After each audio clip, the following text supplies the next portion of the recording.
Приветствую вас, друзья, на стриме Yorshoff Mix, на котором мы сегодня встречаемся с Николаем Георгиевым, звукорежиссером, саунд-продюсером и невероятным разработчиком программного обеспечения, который живет в Лондоне, но, судя по его имени, вы понимаете, что парень где-то из Восточной Европы, но, к сожалению, он не будет говорить сегодня по-русски, потому что он из Болгарии. На болгарском... Понимаю. Здравствуйте. Ник будет понимать то, что мы говорим, и это немного усложняет мне ситуацию, потому что я не смогу сказать ему никаких гадостей или что-нибудь очень сложное утаить от него. Но, тем не менее, я думаю, все будет чинно, благородно и интересно.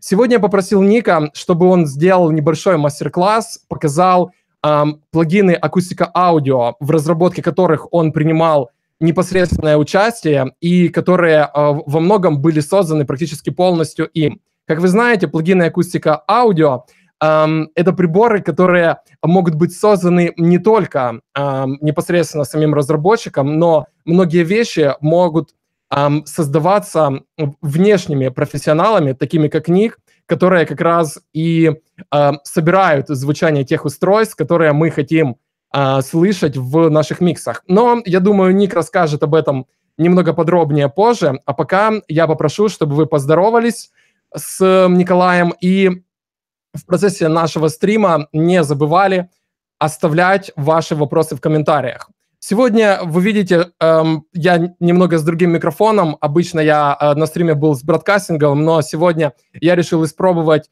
бомблет от компании «Союз», который пришел ко мне не так давно. Привет, ребята, привет, Паша, привет, Артур, если вы смотрите сегодня наш стрим с Николаем. Ну а в принципе, будем начинать. Что ж, привет, Ник. Hi, Ник. Привет. I just described our situation with today's stream with you. So I guess I don't need to explain everything because you kind of understand.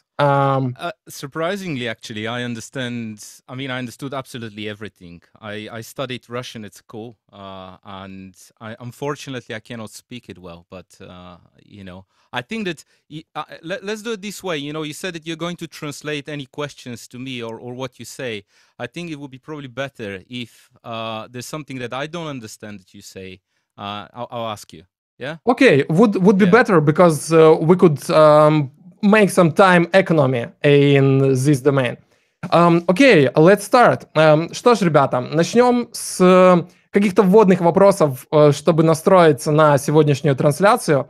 Ник, расскажи немного о том, как ты пришел в музыку, как ты рос, когда ты понял, что ты свяжешь свою жизнь с аудиоиндустрией.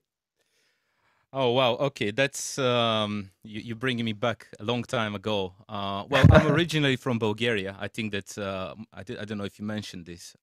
Yes, of course. I started started playing guitar when I was about 15, and it was actually an accident. I was recording at home just some covers with my schoolmates, and I was the only person who could record. And that was basically how I was assigned the engineer's job, and it's also how I started playing guitar, and I got into the whole thing. When did I realize that I would do this professionally? I mean, I've been doing this now for more than 20 years, actually, professionally in a way. But really, it all happened when I decided to move to London to study here and to work here as an engineer. That was 11 years ago. Okay, I see. So you mentioned that you was kind of aware of audio recording processes and while you live in Bulgaria. But when did you start studying it, or how did you got an idea that recording could be an interesting? Because it looks like we missed the point a bit here. Well, I understood this immediately when I did my very first recording at 15 years, when I was 15 years old. And I started doing little jobs right away. I found some work with a guy that had a studio, and he was helping me a little bit, you know, to understand the processes. I started reading some books. At the time, we didn't really have the internet, so it was quite difficult, actually. I see. So it was in Sofia, or you lived in Sofia? Yes, in Sofia.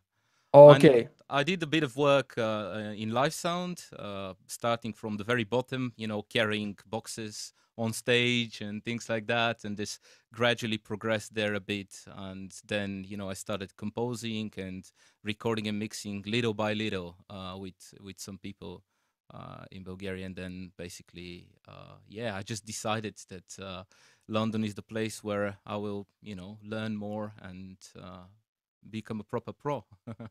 I see.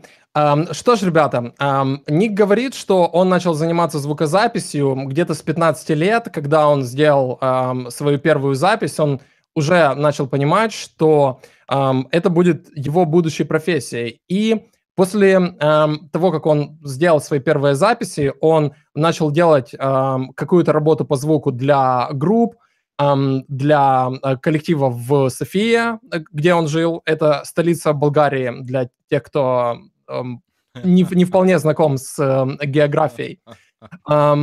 И Ник говорит, что в какой-то момент он решил перебраться в Лондон, потому что Лондон, по его мнению, должен был открыть перспективы для него в плане карьерного роста, для того, чтобы развиваться в профессии, получать навыки и как-то дополнительно образовываться. Что из этого получилось, Ник расскажет немного дальше. Мы немного перемотаем время на тот момент, когда Ник переехал в Лондон 11 лет назад, как он сказал, но Ник занимается в аудиоиндустрии уже чуть больше 20 лет. Это довольно долгий промежуток времени. И 11 лет в Лондоне сделали его речь менее похожей на английскую речь восточноевропейского человека и больше похожей на чопорного британца. Но я надеюсь, что это не сильно повредило его бесстыжей болгарской душе.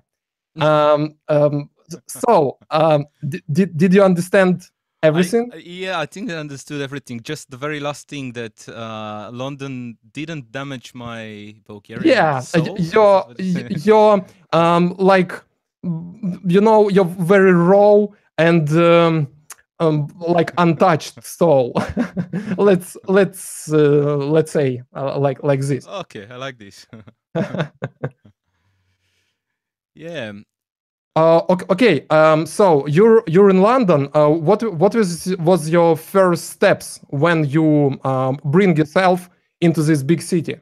Oh, okay. Well, I came to study here, so I studied at SE London, and I spent 2 years studying there on a audio engineering and music production degree. In SAE or yeah, SAE. Yeah. SE. Oh, okay, SE. We called it SAE. Yeah, SAE. Yeah. So I studied there for 2 years, and I started recording music right away once I moved to London. And when I graduated, I had like quite a few opportunities to record some classical artists.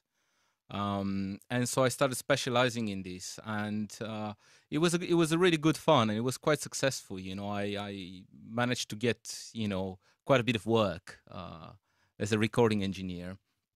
I see. It was a paid job, or it was just a kind of internal practice? In the beginning, while I was building a portfolio, it was pretty much free. I was doing just work for free, just so that I can experiment and I can, you know, build a portfolio, and I can then, you know, show people that I can, because that's unfortunately, you know, in the audio industry here, usually you start, when you start at the bottom, you work for free for a bit, which I don't think is correct, but it's how it is. I see. Let me translate. Когда Ник только переехал в Лондон, он поступил в университет SAE, SAE университет, как многие из нас его называют. Очень уважаемый университет, наверное, самый уважаемый аудио-университет в Европе. И Ник начал изучать работу со звуком там, и в то же время начал делать разную работу по записи. Насколько я понял, он начал записывать какие-то классические вещи, и также начал работать с разными исполнителями. И я спросил у него, он делал это за деньги или бесплатно. И Ник говорит, что в первое время он работал бесплатно, он нарабатывал свое портфолио. К сожалению, он говорит, вещи работают таким образом в Лондоне, потому что город очень конкурентный. И на самом деле это не только в Лондоне так происходит. К сожалению или к счастью, возможно, это немного подстегивает нас двигать извилинами и двигать своими ушами немного сильнее. Но это было начало, это был момент, когда Ник уже пробовал зацепиться в Лондоне на более длительный промежуток времени. Что ж, Ник, ты начал изучать аудиоискусство в университете, ты начал работать с различными исполнителями, и в какой момент все для тебя изменилось, и ты понял, что работа, можно сказать, интерна или новичка в аудиоиндустрии для тебя закончена, и начинается профессиональное время, и ты почувствовал, что аудиоиндустрия начала приносить тебе достаточно денег для того, чтобы содержать себя и, возможно, свою семью в Лондоне. Okay, I think that I understood the question. Well, there were basically three major things that happened in this period. I mean, first of all, when I was recording music, and you're right, it was mostly classical music. I understood that what's really important is, well, the musician and the music, the instrument that the musician is playing on, but also the space in which you record, and also the gear that you use. That's been microphones, preamps, and converters. So I managed to basically to do an album with an extremely talented classical guitarist, extremely talented, very, very good player. With a very good instrument. We hired a really nice church for the purpose, and I used the best of microphones, basically, and the best of, converters, so it was DPA microphones with Grace Design preamps, and I think it was a Prism interface, which is basically what I use today. So that was the first thing which, allowed me to achieve a sound that I consider it was, at a certain level. When you hear it, you say, aha, okay, this sounds good. There's something about this sound. I see. Let me stop you. I will to translate because it's too much to catch everything. Ник говорит, что было несколько моментов, которые сделали его понимание того, что он уже работает как профессионал в аудио. Первый из этих моментов это то, что он, как я уже говорил, работал с классическими музыкантами, и в один момент он начал сотрудничать с классическим гитаристом, очень хорошим гитаристом, с очень хорошим инструментом, и в то время Ник осознал, что отличный музыкант, отличный инструмент, отличное звукозаписывающее оборудование, отличные конвертеры, все это приводит к отличному звуковому результату. И он взял этого гитариста, они наняли церковь для записи, он взял лучшие микрофоны в своем классе, он говорил, что использует микрофоны DPA, он взял конвертеры Prism и поехал в эту студию делать записи. Если я ничего не упустил, это выжимка из того, что сказал. Упустил маленько. So the space, where I recorded, one of the things that I realized during those sessions is that, the recording space, especially for this kind of music, becomes a part of the instrument. So we didn't record it in a studio. We actually recorded it in a church with lovely acoustics. Ник говорит, что очень важный момент, который я упустил перевести, это то, что они наняли церковь с определенной целью. Он говорит, что звучание помещения – это большая часть звучания самого инструмента. Поэтому они решили записываться не в студии, а нанять церковь, чтобы звучание этого помещения сочеталось со звучанием инструмента. И вот это как раз то, чего ребята хотели добиться, записывая гитариста. So yeah, this was the first thing that actually brought me some work, paid work. then the other thing is, it was sort of a consequence of this, is that I met by accident my ex-SAE lecturer on the street, and we had a chat. And he said, well, what do you do? And I said, well, this is what I do. I record classical music at the moment. And he said, oh, well, it looks like you're doing okay. Would you like to come and do a guest lecture? And basically tell people that, you know, there's life after you graduate and things don't have to be really bad. And so I did a lecture, and it was really successful. I really enjoyed it. And this is when I actually decided that I also want to teach, you know, the things that I learn. I just want to be able to, you know, to communicate these things. Incredible. Следующий момент, который повлиял на профессиональную карьеру Ника, был момент, когда он случайно на улице встретил одного из своих профессоров из университета САИ. Они начали говорить, и профессор спросил Ника, чем ты занимаешься? Ник говорит, ну, записываю классическую музыку, занимаюсь живыми записями. Рассказал немного о том, что он делает, и профессор сказал ему, почему бы тебе не прийти и не провести гостевые лекции в университете. И Ник подумал, это отличная возможность, почему бы нет, согласился. И проведя эти лекции в университете, он осознал, что помимо занятий записью музыки непосредственно, он также хочет заниматься преподаванием и хочет сделать это важной частью своей жизни. Yes? Correct. Yes, correct. Yeah. Okay, exactly. okay, great. And this is exactly when I realized that I actually really enjoy teaching. So basically, the only way for me to do this was to join SAE as a technician, and, you know, start looking after the studios, help the students, and gradually learn the studios inside out. Because, okay, I learned them as a student, but it's not the same thing as, you know, really knowing them inside out, you know, helping with cabling and things like that, you know, in the studios, you know, in fact, at the time we were actually moving the studios to another building. So it was a really good learning experience. And so I joined the SAE team as a technician, and I was lecturing every now and then, just sometimes. And this allowed me to experiment a lot and to try all kinds of mic positionings and techniques and so on. I see. So the technician is kind of assistant in recording studio, but with some additional kind of tasks. Correct. So you will be there. I don't know if you want to translate it, and then maybe I answer this part. Yeah, okay. Ник говорит, что когда он провел вот эти лекции, о которых я говорил, он осознал, что он не может преподавать на постоянной основе, если не присоединиться к коллективу университета САИ. И он решил пойти туда на работу в качестве технического парня.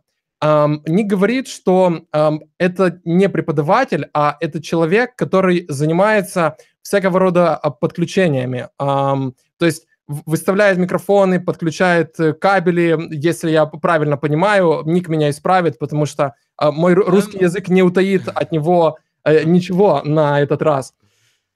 No, so the job is slightly different. You know, it would be related to what a technician will do in a normal studio. So look after the maintenance of the equipment and all of that. But also you will be there to help students use the studios. You know, if they don't know how to use an SSL console or an EVE console. Oh, I see. You show them how to do it. And so this is actually the step before becoming... So when you're a lecturer, you have associate, then you have lecturer, and then you have senior lecturer. So before the associate lecturer, the one below is the technician. And then from there, you become an associate lecturer, if you understand what I'm saying. So. Yeah, definitely. So it looks like a technician in your means It means like a sound engineer on recording studio when you hire in a studio with no audio engineer. So it's a guy who helping you to figure out how everything connected to patch bay, how everything connected to console. So it's like a helping engineer in recording studio.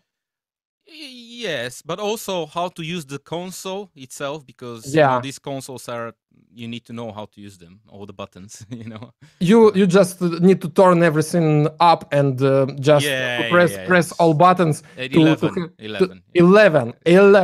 How did you pronounce it? Could you pronounce it in Scottish accent? 11. Yes. I'm not really good with but you know what I mean, yes? It is an old joke, like a meme where the guys in lift just trying to say 11 because they want to be on 11 floor. I've seen it. You see it, like 11. It was incredible. Okay, just a relaxing moment. Да, действительно, работа техника в SAE заключалась в том, что Ник помогал ребятам понять, как все работает. Он рассказывал им, как работает аналоговая консоль, как работают приборы в аналоговой студии, как это все подключается. Он это все подключал, но в то же время он и рассказывал ребятам, как это все делается. И немного ранее он объяснил, что есть несколько категорий преподавателей. Есть лектор, есть старший лектор, он назвал это senior лектор. Есть предлектор, это, наверное, то, что мы называем в университетах старший преподаватель. И есть человек, который идет до этого всего. И вот этот человек как раз и называется technician, то есть техник. Это что-то типа самого обычного преподавателя, как если мы заканчиваем магистратуру и можем преподавать в университете, но никаких дополнительных званий, никаких дополнительных привилегий это не дает. То есть это самый-самый низший рубеж преподавательской деятельности. I try to connect it to our reality. I mean, East European educational system. The whole point in this was that, I managed to spend more than 6 years in these studios, and I had the opportunity to experiment all the time. So, when the studios were not in use by students, I was there and I was using them day and night. I mean, literally day and night, because they were open 24 hours a day, 7 days a week. So you could go there on a Sunday at 5 o'clock in the morning and you can record drums, And incredible. And which studios it was? Well, there are 3 SSL consoles and 4 Neve consoles. So it was in campus, in SAE campus. In the campus. Yeah. You mean 4 SSL consoles? Yes. Yeah. SSL G+, SSL Duality, SSL AWS, Neve VR, Neve Genesis, Custom 75 Neve, and Neve DFC. And am I missing something? There's probably another one. Incredible. Не говорит, что он провел в такой роли, в роли технического преподавателя, будем называть это так, провел 6 лет, но все это время он не терял время даром, а использовал свободное время, свободное от занятий со студентами, для звукозаписи. Он потратил очень много времени на экспериментирование с оборудованием, с, собственно, процессом звукозаписи, и у него была такая возможность, потому что студии звукозаписи в университете SAE открыты 24 часа в сутки, 7 дней в неделю, никогда не закрываются, то есть можно прийти в 5 утра и записывать барабаны, и никто тебе не будет ничего говорить в этом плане. И я спросил Ника о том, какое оборудование находится или находилось в этих студиях, и Ник сказал, что там было 3 или 4 консоли SSL и 4 нивовских консоли. Причем разные версии, как винтажные, так и более современные. То есть, по большому счету, Ник мог получить любой звук, который он только мог получить. И представьте, если мы с вами в основном работаем на студиях, где есть одна консоль, хорошо, если есть одна консоль, а в его распоряжении были сразу несколько легендарных консолей, и я не знаю, некоторые из нас могли бы убить за такую возможность, но у Ника такая возможность была, и я надеюсь, что это сделало его тем профессионалом, которым он является сейчас. Что скажешь на это, Ник? Ты стал лучше профессионалом, когда проводил время за работой в вот этих студиях, общаясь с консолями, экспериментируя с микрофонами, экспериментируя с патчбэем. То есть это сделало тебя лучше как звукорежиссера? Yes, absolutely. It's exactly that. That's exactly what happened. So I spent those 6 years, constantly learning and trying new things and experimenting. I just want to correct one thing that you said. So I started at a very low position, but I gradually, moved to an associate lecturer, a lecturer, and then, in the end, I was basically the advanced music production leader there. Oh, I see. Ник немного поправил меня. Я не понял из предыдущего его ответа. Он говорит, что в течение вот этих 6 лет он двигался по карьерной лестнице вверх в университете, и он начинал как технический преподаватель, потом он стал преподавателем, потом он двигался дальше, и в конечном итоге он уже стал старшим преподавателем, то есть командным лидером which course it was? Advanced Music Production. На курсе Advanced Music Production, то есть продвинутое производство музыки. И, насколько я понимаю, это был момент, в который Ник закончил работу в университете Сая как преподаватель или временно приостановил. Ник сейчас расскажет об этом, но также я задал ему вопрос касательно того, сделали ли использование вот этих всех консолей, эксперименты с оборудованием в студиях Сай лучше Ника как инженер. Он говорит, действительно, бесконечные эксперименты и бесконечная работа в вот этих студийных помещениях позволила ему вырасти как профессионалу и стать тем звукорежиссером, тем продюсером того уровня, каким он является на текущий момент. То есть это был очень важный опыт в его жизни, насколько я понимаю. Но возвращаясь к моему вопросу о том, закончил ли Ник свою карьеру как преподаватель, Ник начнет, наверное, говорить что-то об этом. So if I've finished my career as a lecturer, is that what you Yes, asked? yes. No, not at all, actually. I actually give private lessons at the moment, and I'm a visiting lecturer at Abbey Road Institute at the moment. And I really enjoy teaching. Yeah, it's not something that I want to abandon, but it's not also something that I want to do full time, or like I want to do more engineering, recording plugins, things like that. And then do on the side the teaching as an additional thing, basically, just because I like it. I see. Ник говорит, что он не закончил свою преподавательскую карьеру. Он сейчас дает частные уроки, и также он преподает в школе Abbey Road.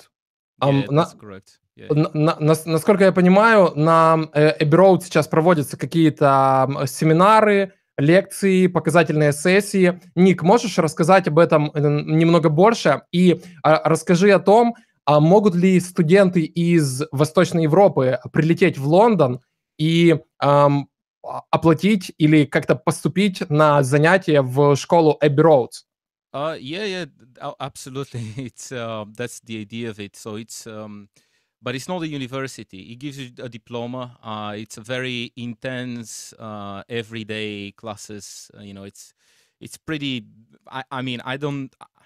Okay. I'm just a visiting lecturer there, just to explain it. At SAE, I used to be, permanent staff, where at Abbey Road, I'm just visiting. and I just do some lectures. But yes, the idea there is that you just enroll in the degree. I think that you should be able to play music well. They will not accept you unless you can play music, and you should have already some recording experience and mixing experience. And then you just apply and you pay, and you can go and study there.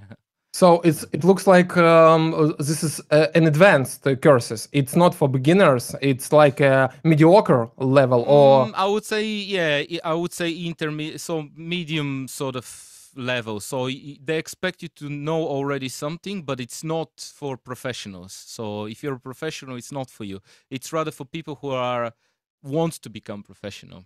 I see. Ник говорит, что он ведет некоторые лекции в школе Abbey Road, и он говорит, что идея школы как раз заключается в том, что кто угодно может приехать и оплатить курсы и начать заниматься. Но он говорит, что человек, который приедет на эти курсы, должен уже обладать какими-то знаниями в звукозаписи, иметь какие-то примеры своих работ, потому что это школа не для новичков, а для людей среднего уровня подготовки, которые стремятся стать профессионалами. В общем-то, достаточно интересная вещь. Нужно будет покопать в этом направлении. И да, поморочу Ника немного. Возможно, мы что-то из этого интересного тоже придумаем. Но давайте вернемся к нашему разговору. Преподавание — это была вторая вещь, о которой говорил Ник, которая сделала его аудиопрофессионалом того уровня, каким он есть сейчас. А какая была третья вещь? Ты говорил, что было три вещи. Первая — это звукозапись, вторая — преподавание, а третья? Okay, the third thing that happened to me is that I joined the Audio Engineering Society as a student. And pretty much right away after I became a student here in London. And I started visiting all of their events. So they had a monthly events here in London, a lecture every month. And I was basically going to these events all the time, and I was there all the time, and I was very sociable. You know, unlike many people that would just sit in the corner and wait and drink their tea, you know, I would just go and talk to people all the time. And so after, well, this was already at the time when I was already lecturing at SAE. I was approached by a person who I knew there, who I had became friends with, but I didn't actually really know who this person is. And he invited me to join the executive committee of the UK section of the Audio Engineering Society. So the executive committee is like basically the people who run the section. You know, the bosses, you know, if you wish. Yeah. Okay. And well, I don't know if the AES is any big in Russia, but in London, you know, it's pretty big. It's one of the biggest sections here, and it's very well respected. And so I got involved with this. I worked for the AES for 5 years. Essentially, it's a voluntary work, so you work for free. I chaired the section as well. And the beauty of all this was that I was constantly surrounded by people who were a lot more knowledgeable than me, And this is how you learn. This is how you become more than you are. You know, this is a really good way, one of the ways, I think. I see. Ник говорит, что третьей вещью, которая сделала из него профессионала, было то, что когда он находился на работе в САЕ, каждый месяц в Лондоне устраивались лекции и различные ивенты, на которых обсуждались вопросы, связанные с аудио, и Ник всегда был там. То есть он говорит, что в то время, как большинство ребят сидели себе спокойно в уголке и пили чай, он, будучи восточноевропейским парнем, привез с собой несколько бутылок ракии и угощал всех. I did it. I actually did this. I just testing you. Did you understand everything? But I actually did this. It's correct. Yes, definitely. Yes, I did. Yeah. Я решил немного поприкалываться с Ника, чтобы проверить, он действительно понимает то, что я говорю, или так, немного не понимает. И он говорит, что действительно на вот эти семинары он приносил с собой немного горячительного. Все знают болгарский горячительный напиток ракию. И Ник не брезговал угощать своих друзей и ребят на этих лекциях этим угощением, назовем это так. Все потому, что Ник старался быть очень общительным парнем. Он не хотел проводить свое время впустую на вот этих лекциях, просто слушая и что-то изучая, он хотел знакомиться с людьми. И на одном из таких мероприятий он познакомился с парнем, который был членом или даже был каким-то важным членом, этот момент я немного упустил, общество звукорежиссеров, Audio Engineering Society. Audio Engineering Society, то есть сообщество аудиоинженеров. И Ник говорит, что в Лондоне это сообщество очень развито, и ему вот этот парень, с которым он познакомился, предложил стать членом вот этой ассоциации или вот этого сообщества. No. I was already, я был член already, yeah. Ты был членом. Говорить, я был член, это не очень корректно. No.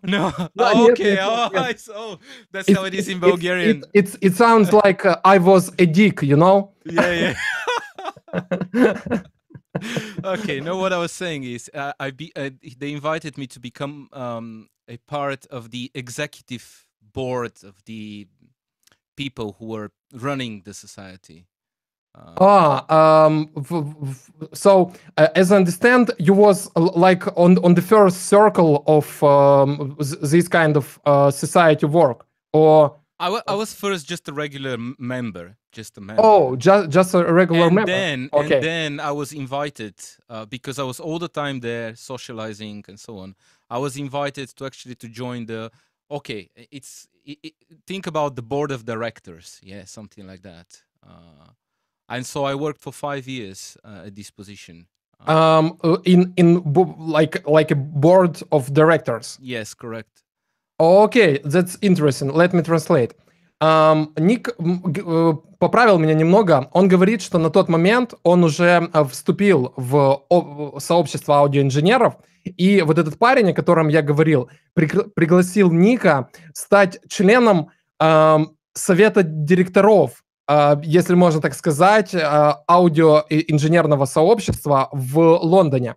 И в вот этой роли Ник провел порядка 5 лет. То есть это бесплатная работа, работа на добровольных началах. То есть Ник был волонтером, по сути.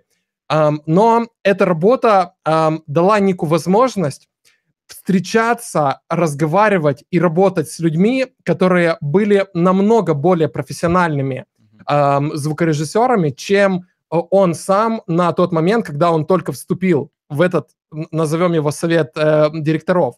И, насколько я понимаю, это позволило Нику дотянуться до уровня вот этих самых профессиональных ребят. Ты можешь назвать несколько имен ребят, которые работали с тобой в этой роли, которых мы можем знать? Oh, well, on the first committee, well, let me just think about it. There was basically a very high position person at SSL, and he's currently one of the main managers there. There was a very high position. The head of R&D of Focusrite, I believe, was there. Head of research and development. There was, I'm talking about the very first one because they were all. It's all these kind of people, basically, you know, all these kind of people. I see. Ник говорит, что в вот этом их круге, в этом комитете или совете директоров, как мы это назвали ранее, было несколько очень известных и профессиональных ребят в индустрии. Был один из главных управляющих компании SSL, был глава отдела Research and Development, то есть разработки и исследований в Focusrite, то есть ребята, которые действительно знают, что такое звук и что такое аудиооборудование. И Ник назвал вот всего пару вот таких должностей, но все ребята, которые входили в этот комитет, были того же уровня. То есть это суперпрофессиональное сообщество. Окей.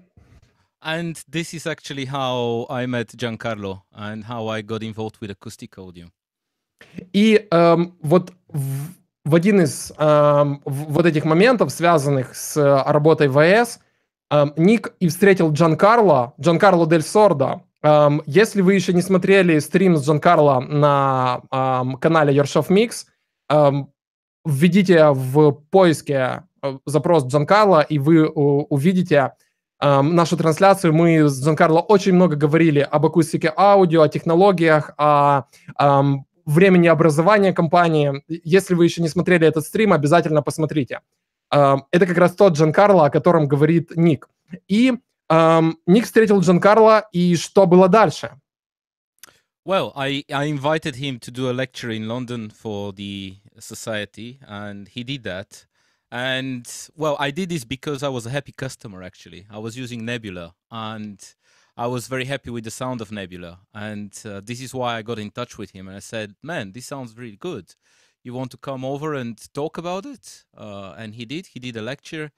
That was probably about 5 years ago. And then we went to the pub, and we had a few beers. And it's how the whole thing, you know, how I got involved with the company. Very interesting. Ник говорит, что когда он встретил Джанкарло, он уже на тот момент был счастливым обладателем Небулы, и он был поражен ее звучанием, то есть он был довольным покупателем этого программного обеспечения, и он предложил Джанкарло провести несколько лекций, и Джанкарло согласился, и после одной из этих лекций Ник с Джанкарло пошли в паб выпить пиво и, скорее всего, обсудили какие-то очень важные вопросы, о которых Ник сейчас нам и расскажет.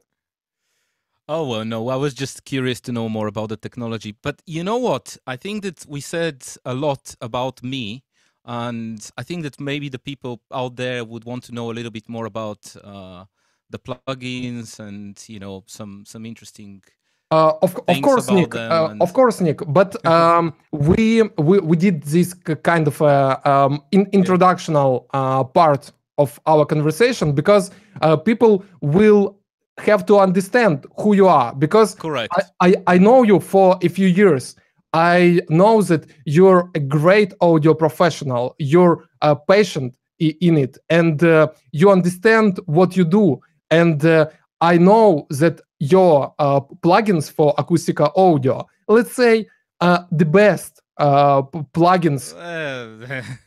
Yes, you could not agree with me here, but it's just my opinion, because everybody in my community, I mean in Yorshoff Mix community, understands that, for example, Lime is the most universal and versatile and the most flexible package of acoustic audio. It is a bit dated because of kind of old core engine. You understand it, Yes, of course. yes. It is a bit slower than, for example, Pink or Cream. It is a bit more like a snail, you know, when you're working with it, comparing to Pink, for example. It's Core 9. It's Core 9. Yes, it's Core 9. But sound-wise and character-wise, it's the most flexible package. And when I'm suggesting people to try something first,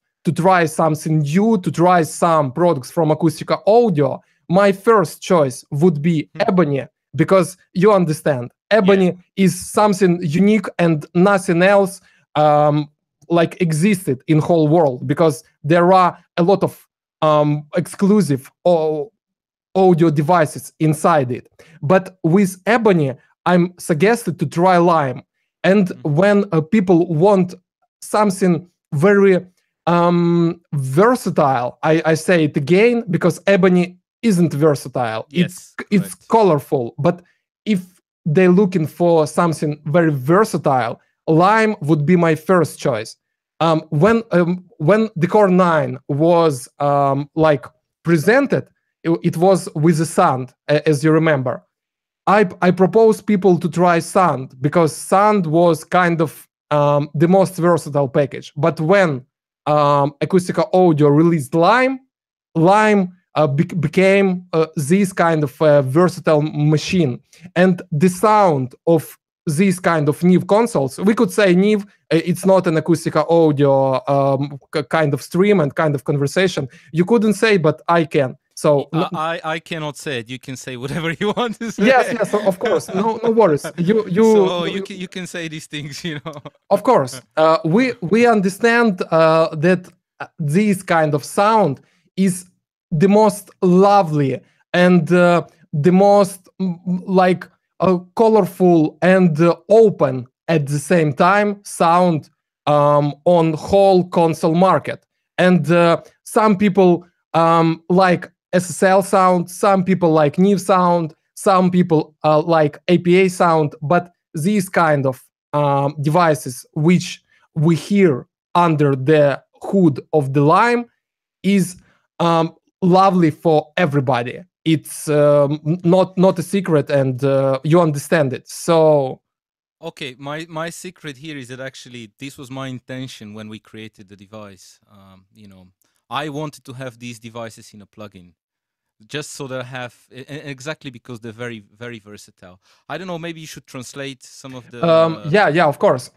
Я сделал небольшую вступительную речь перед второй частью, когда мы начнем говорить о плагинах, о разработках, которые сделал Ник, чтобы настроить его немного на продуктивную волну, потому что, понятное дело, потому что он является разработчиком этих девайсов, он не сможет или постесняется сказать о себе, что он лучший, он сделал лучшие модели оборудования для Acustica Audio, и они являются самыми универсальными, самыми круто звучащими. Но я могу сказать это, и именно поэтому я терроризировал Ника несколько месяцев, чтобы он пришел на сегодняшний стрим, рассказал о себе, рассказал о том, какие разработки он сделал и почему именно эти девайсы были выбраны им для упаковки их в виде плагинов.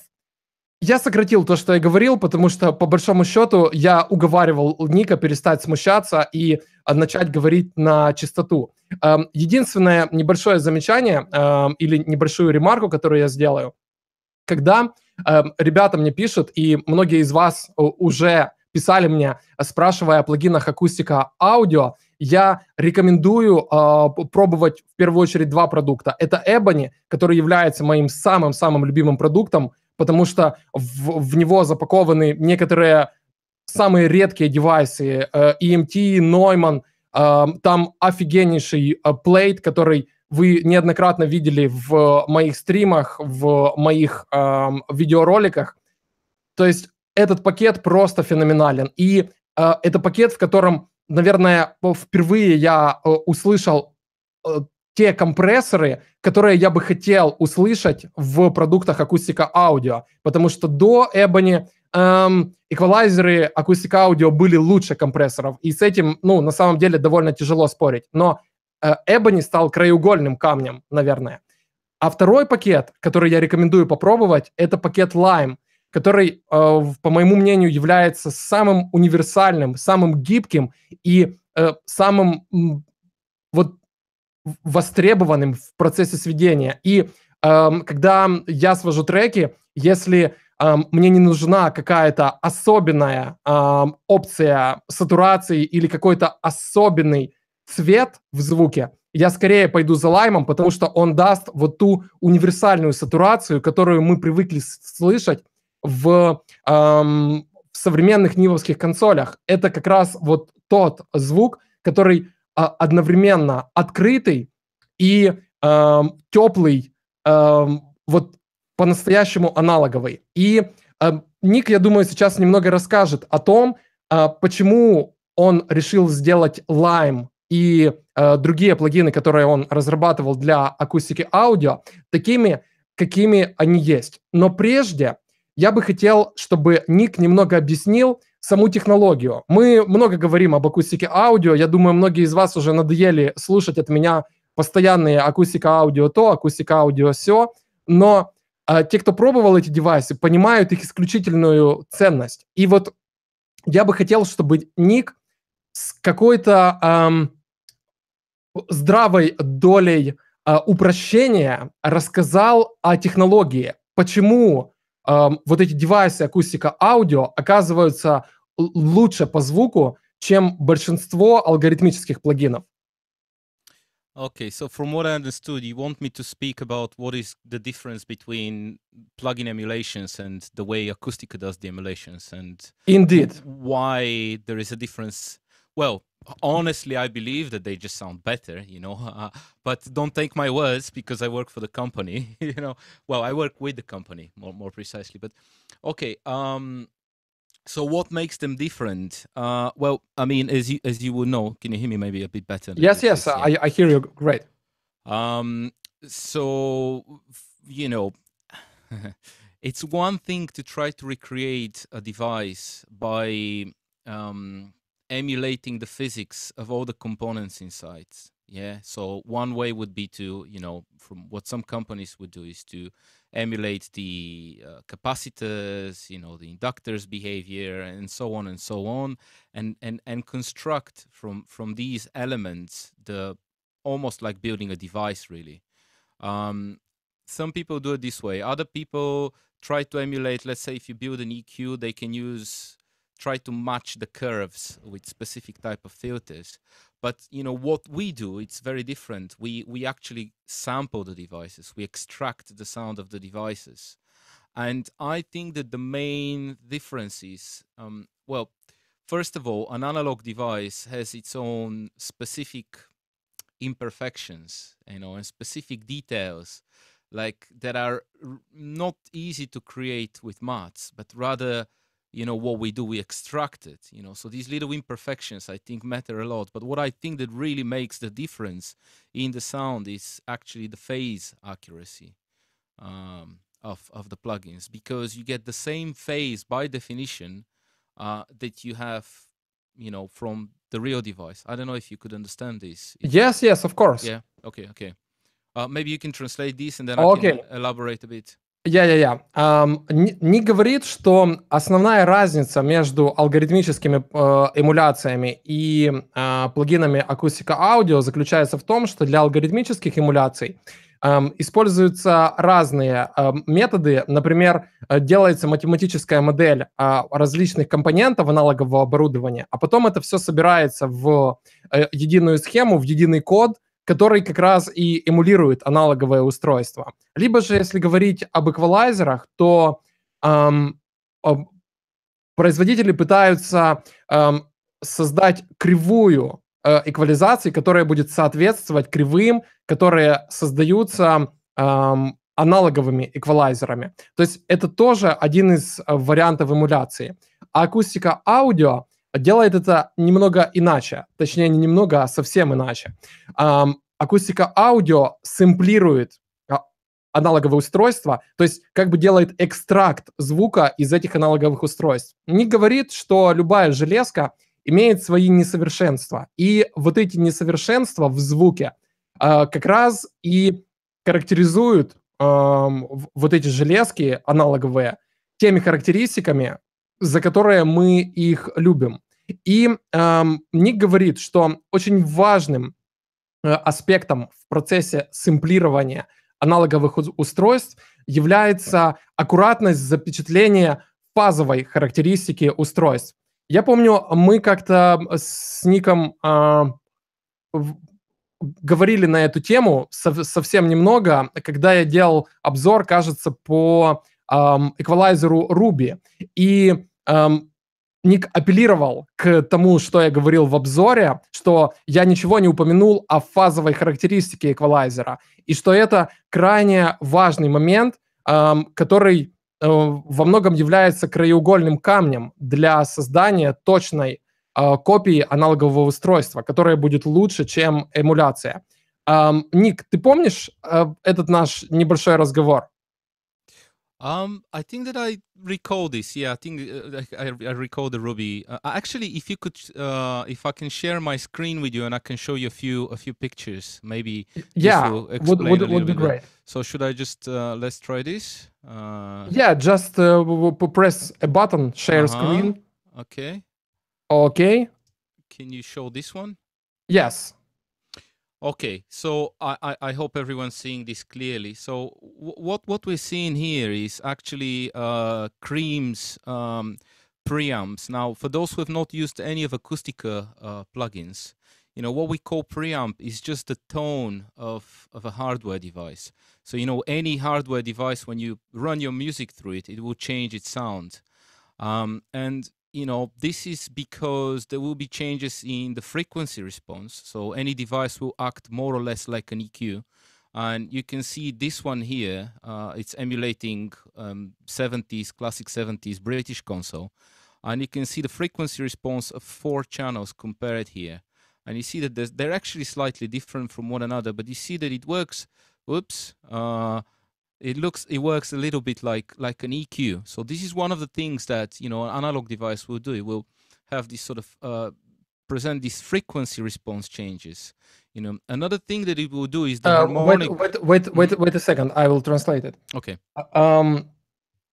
Ник показал только что на экране preamp Cream, и он рассказывал о том, что это просто красящий девайс, но вы видели на рисунке, что на нижнем рисунке, вот прямо вот здесь, что этот девайс добавляет к сигналу определенную эквализацию. То есть вы видите здесь срез низких частот, срез высоких частот, то есть частотная характеристика нелинейная.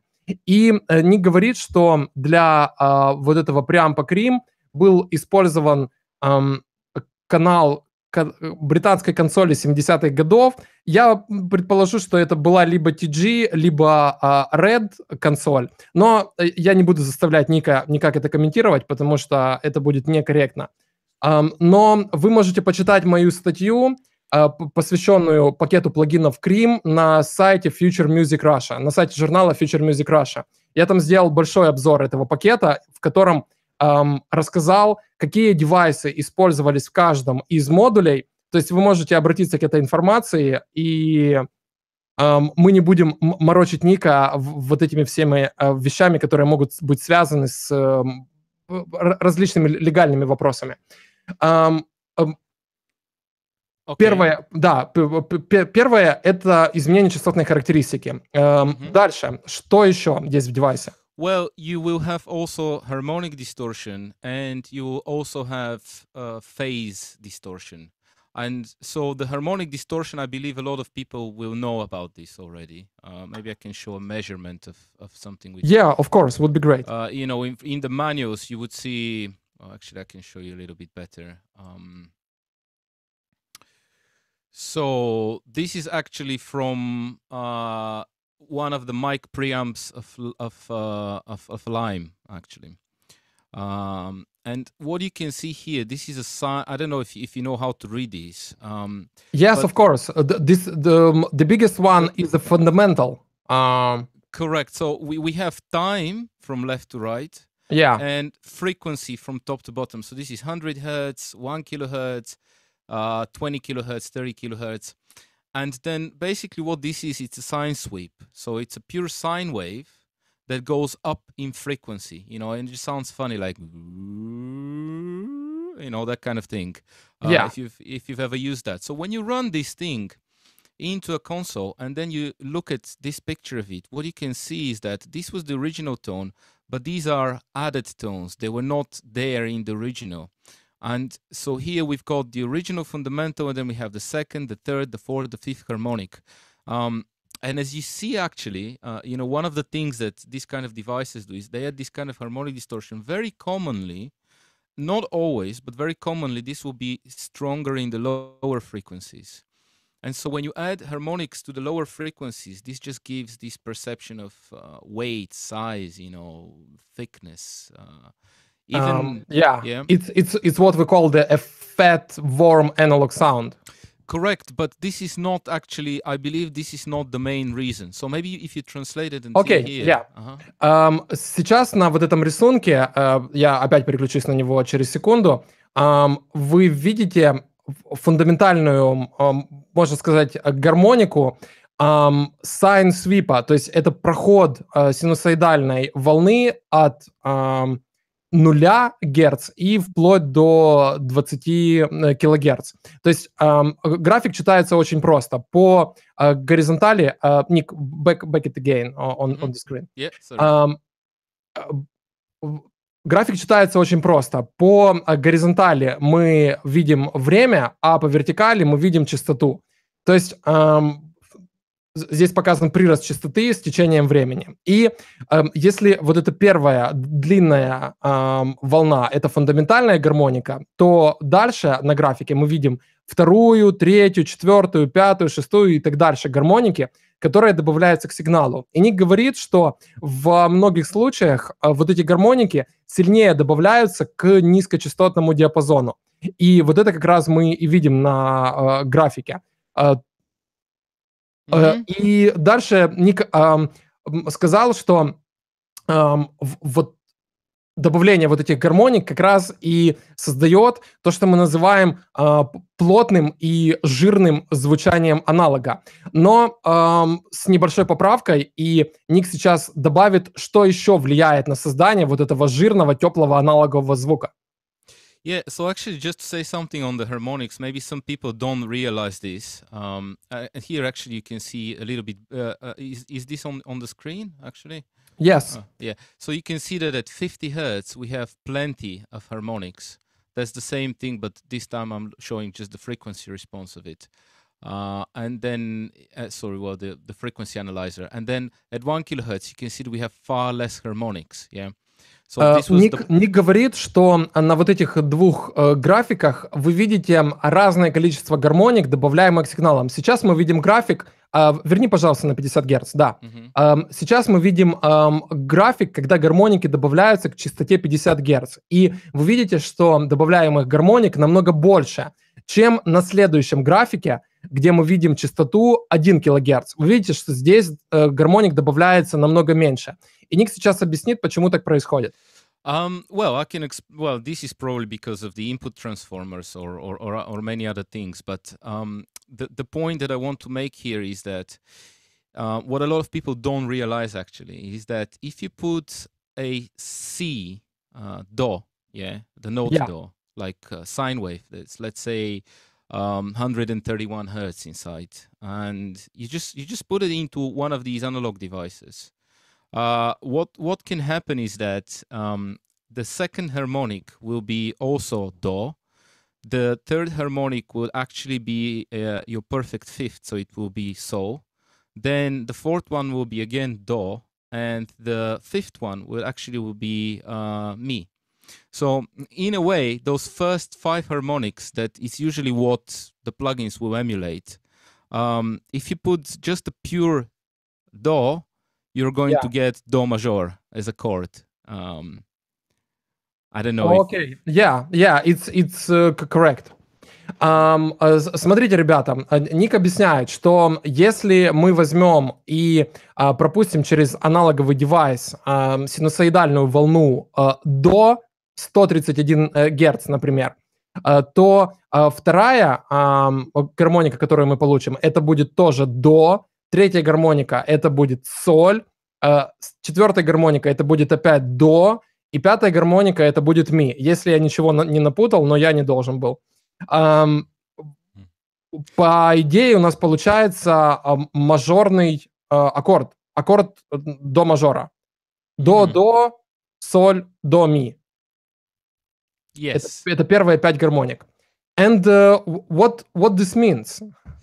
Well, the funny thing is that when you add some of that, you actually, you enrich the sound, and especially when you add it more, if the device is adding more to the low frequencies, usually the low frequencies appear to be stronger without being louder. It's a psychoacoustic effect. Окей. Ник говорит, что в этом случае, когда мы добавляем вот эти гармоники, мы воспринимаем базовую ноту, то есть фундаментальную ноту, более полной, более сильной. Это вопрос психоакустики. Мы не слышим это как аккорд, но мы слышим это как усиление, собственно, основного тона самой ноты без увеличения громкости этой ноты. Correct.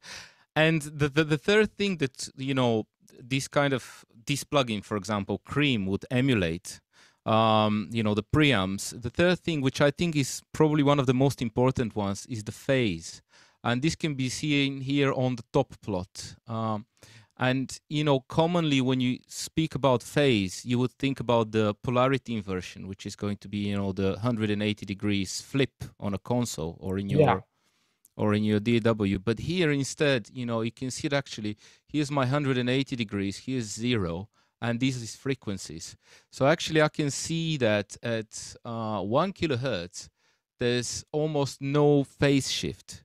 However, in the low frequencies, like let's say at 30 hertz, it's more than 180 degrees. So the phase shift is not equal for all frequencies. And what this does is that it changes our perception of transients, which, it has a lot of profound consequences on the quality of sound. The sound can appear closer, further away, the stereo image may appear different. The sound of an instrument may be, sound thicker or, more aggressive or plastic or more metallic. It's quite a funny thing, actually, and it really changes the quality of a sound. And I think this is basically where Acustica stuff actually excels, because we deliver very accurate phase. And I'll finish about this with just looking at this graph. And if you see, the red line here is from, so we have two red lines from two different preamps, or two different channels basically of the same console. And we can see that the frequency response change is identical for both channels. They are actually pretty much identical. However, the phase of one, it's very different from the phase of another. And that is actually going to make them sound very different. Very different. Okay, I see. Следующий момент, который достаточно сильно влияет на звучание плагина в Acustica Audio и как раз и делает его более качественным и более интересным по сравнению с алгоритмическими приборами, это работа с фазой. Вы видите на верхнем графике фазовую характеристику, создаваемую преампами Cream, вот по преампам, которые вы видите на своих экранах. И Ник говорит, что фазовая характеристика в случае использования вот этих преампов немного разнится от частоты к частоте. Например, на частоте в районе 1 кГц мы, по сути, имеем практически линейную фазовую характеристику. Находимся в значении около 0 градусов. Но в то же время где-то в районе 30 Гц мы заходим вплоть до 180 градусов и даже выше. То есть фазовая характеристика изменяется. И Ник говорит, что это очень сильно влияет на транзиенты сигнала. То есть смысл в том, что вот это взаимодействие фазы и влияние фазы на транзиенты может создавать более толстое, более пластиковое, более агрессивное, более устойчивое звучание. То есть изменение фазовой характеристики добавляет к звучанию инструмента разные звуковые характеристики сами по себе. То есть только один лишь этот момент достаточно сильно влияет на звучание. И Ник обратил наше внимание на то, что для Крим, как вы знаете, или если еще не знаете, была симулирована целая куча каналов аналоговых консолей, и каждый из этих каналов немного иначе влияет как на частотную характеристику, так и на фазовую характеристику сигналов. И вы видите на графике, есть синие, красные, зеленые линии. Они показывают различные каналы вот этой консоли внутри Крим. То есть это, по сути, разные копии разных каналов. И характеристики, которые вы там видели, они как раз и создают вот эту разницу. Но как это влияет на звук, Ник? Well, I can maybe just demonstrate this instead. Yes, of course. We can have a listen, and maybe I can show you a little tip, which for those who actually are using cream or lime or whatever, anything else. So okay, maybe let's just run this. Actually, I'm gonna do it on this one. Usually this is how it works in Pro Tools. I don't know if like every other DAW will allow this, but you have two ways to load the plugin here. Actually, when I do this, do you see the screen zooming in? Yes, of course. Okay, perfect. So we've got the multi-channel, which is the stereo version, and then we have also the multi-mono. And actually, I'm going to load not the normal version, but I'm going to load the multi-mono, and I'll show you why in a second. But okay, so if I'm just going to load the plugin here, and it doesn't do anything else, but it's, oops, that's Crimson, sorry. The name is very close, Cream-Pre. So basically, what I'm doing now is I'm running this, basically just drum loop into the plugin, and then I can pick different emulations, and maybe I can demonstrate to you one of the tube ones just so you can hear that the sound changes drastically. But the ones that I want to show are actually the line and the mic, and if I select the line here, now I'll be hearing actually what the line inputs do, the emulation of the line input here on this plugin will be actually the A channel of the console going into a group bus. So it's quite a quite a straightforward emulation. Actually, it's almost like you get the sound of the entire console there. 8 channels moving into the group bus, and the sound was captured for line input. Correct, from the line input to the group output. I mean, the original console doesn't have any other outputs, but basically the group outputs. I see. So you sampled a response of group output. Line input to group output. And line input to group output. So it's not like a straight line input. Well, no, it's a normal line input. It's just a normal line input, but forwarded into the group bus. Yeah, so it goes through the entire channel, and from there goes to the group bus, because the original console doesn't have a mix bus and doesn't have any other outputs, like direct outputs. I see. Okay, let me translate. Ник сейчас показывает два варианта загрузки плагина. В Pro Tools мы можем загружать стерео-версии, мульти-channel версии. Вы это знаете, я неоднократно показывал фишки с мульти-моно-плагинами на стримах по Pro Tools. И вот в этом ключе как раз Ник и пытается сейчас использовать Cream. То есть он включил мульти-моно-версию плагина Cream и немного рассказал о том, что для создания line эмуляций, то есть эмуляций, не эмуляций, а копий линейных входов консоли, сигнал попадал сначала на линейный вход канала, потом направлялся на групповую шину, и уже с групповой шины происходило сэмплирование сигнала. Если я все правильно понял, но я несколько раз переспросил, я надеюсь, если что-то неправильно, то Ник меня сейчас поправит. Но вроде бы я перевел корректно. Ник, Yes, that's correct. So you have actually here channel 1, channel 2, channel 4, channel 8, and so on until channel 24. And they all will sound slightly different, and I think the biggest difference is because of the phase. Окей. Ник покрутил только что слайдер выбора различных каналов. Для опции Line доступно 24 варианта. И самая главная разница в этом случае заключается в фазовой характеристике, которая создается как раз различными версиями вот этих каналов. Ник, действительно ли ты сэмплировал 24 канала консоли? Или ты применял какое-то жульничество, то есть сэмплировал... No. Yes, 24 канала.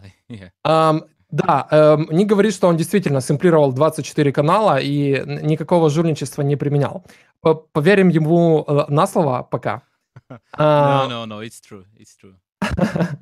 В любом случае, мы все можем проверить в плагин-докторе, поэтому если Ник нас обманывает, забросаем его гневными имейлами касательно того, что он жульничал, а нам рассказывал другое. Но ладно, это я немного дурачусь. Мы уже на стриме достаточно долго, поэтому мне приходится немного разряжать обстановку, чтобы и я не заснул, и Ник продолжил рассказывать интересные вещи. Сейчас Ник поделится фишками использования Крим, поэтому смотрим во все глаза, слушаем во все уши. Okay, so I'll just play the first channel and I'll just bypass it. Just so I don't know if you will hear the difference, but I can hear it clearly on my headphones. And then I'll show you a little trick which I use quite a lot with this specific plugin. Let's try.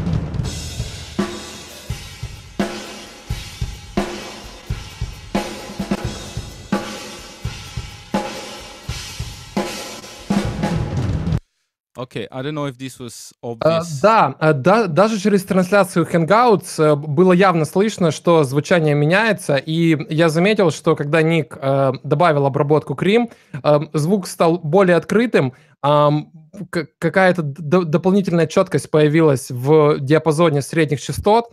Низкие частоты, мне показалось, что стали немного более контролируемыми, они не такими in-face стали, как они были до обработки, и в то же время появилось какое-то дополнительное пространство. То есть можно сказать, что вот появилось ощущение какой-то дополнительной именно пространства информации. Я прав или это...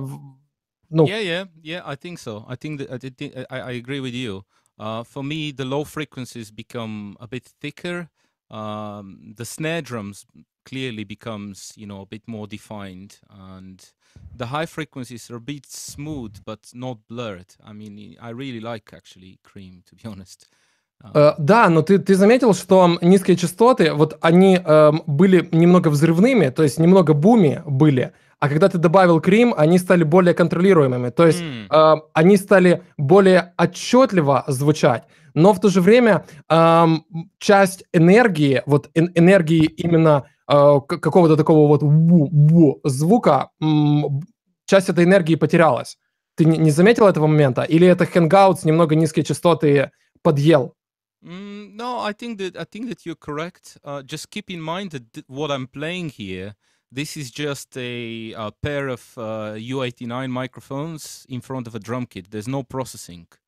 So, I didn't filter it. I didn't do anything with it. There's no EQ, no compression, no nothing. It sounds incredible, honestly. And I remember what you talked about, the sound of space. I mean, the sound of recording space. So this recording was done in a great space, isn't it? And because of this, it sounds such incredible. I think, yeah, you're right. Actually, I was just looking for a picture to show you, and it's this one.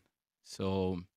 Ник сейчас показывает фотографию помещения, в котором были записаны вот эти барабаны, и я вспомнил то, о чем мы говорили в начале, когда Ник объяснял, почему он нанял церковь для записи классического гитариста, что звучание пространства очень многое дает звучанию инструмента. И вот сейчас он показывает вот это пространство, и по факту барабаны в нем звучат просто шикарно. Звук взрывной, он большой, и Ник говорит, что... Сейчас мы слышим звучание барабанов, записанных на 2 микрофона. Neumann U89. Если я все понял правильно. Correct. In Omni as well. В omnidirectional режиме, то есть в режиме съема окружения. And so, okay, what I like to do here, I usually put this plugin on my mix bus and actually start mixing with it right away. And... Now, the emulation here is from channel 1, and the same emulation is applied to both the left and the right channel. And what I want is, I want to have channel 1 on my left channel of the mix bus and channel 2 on the right channel of the mix bus, or another channel, yeah?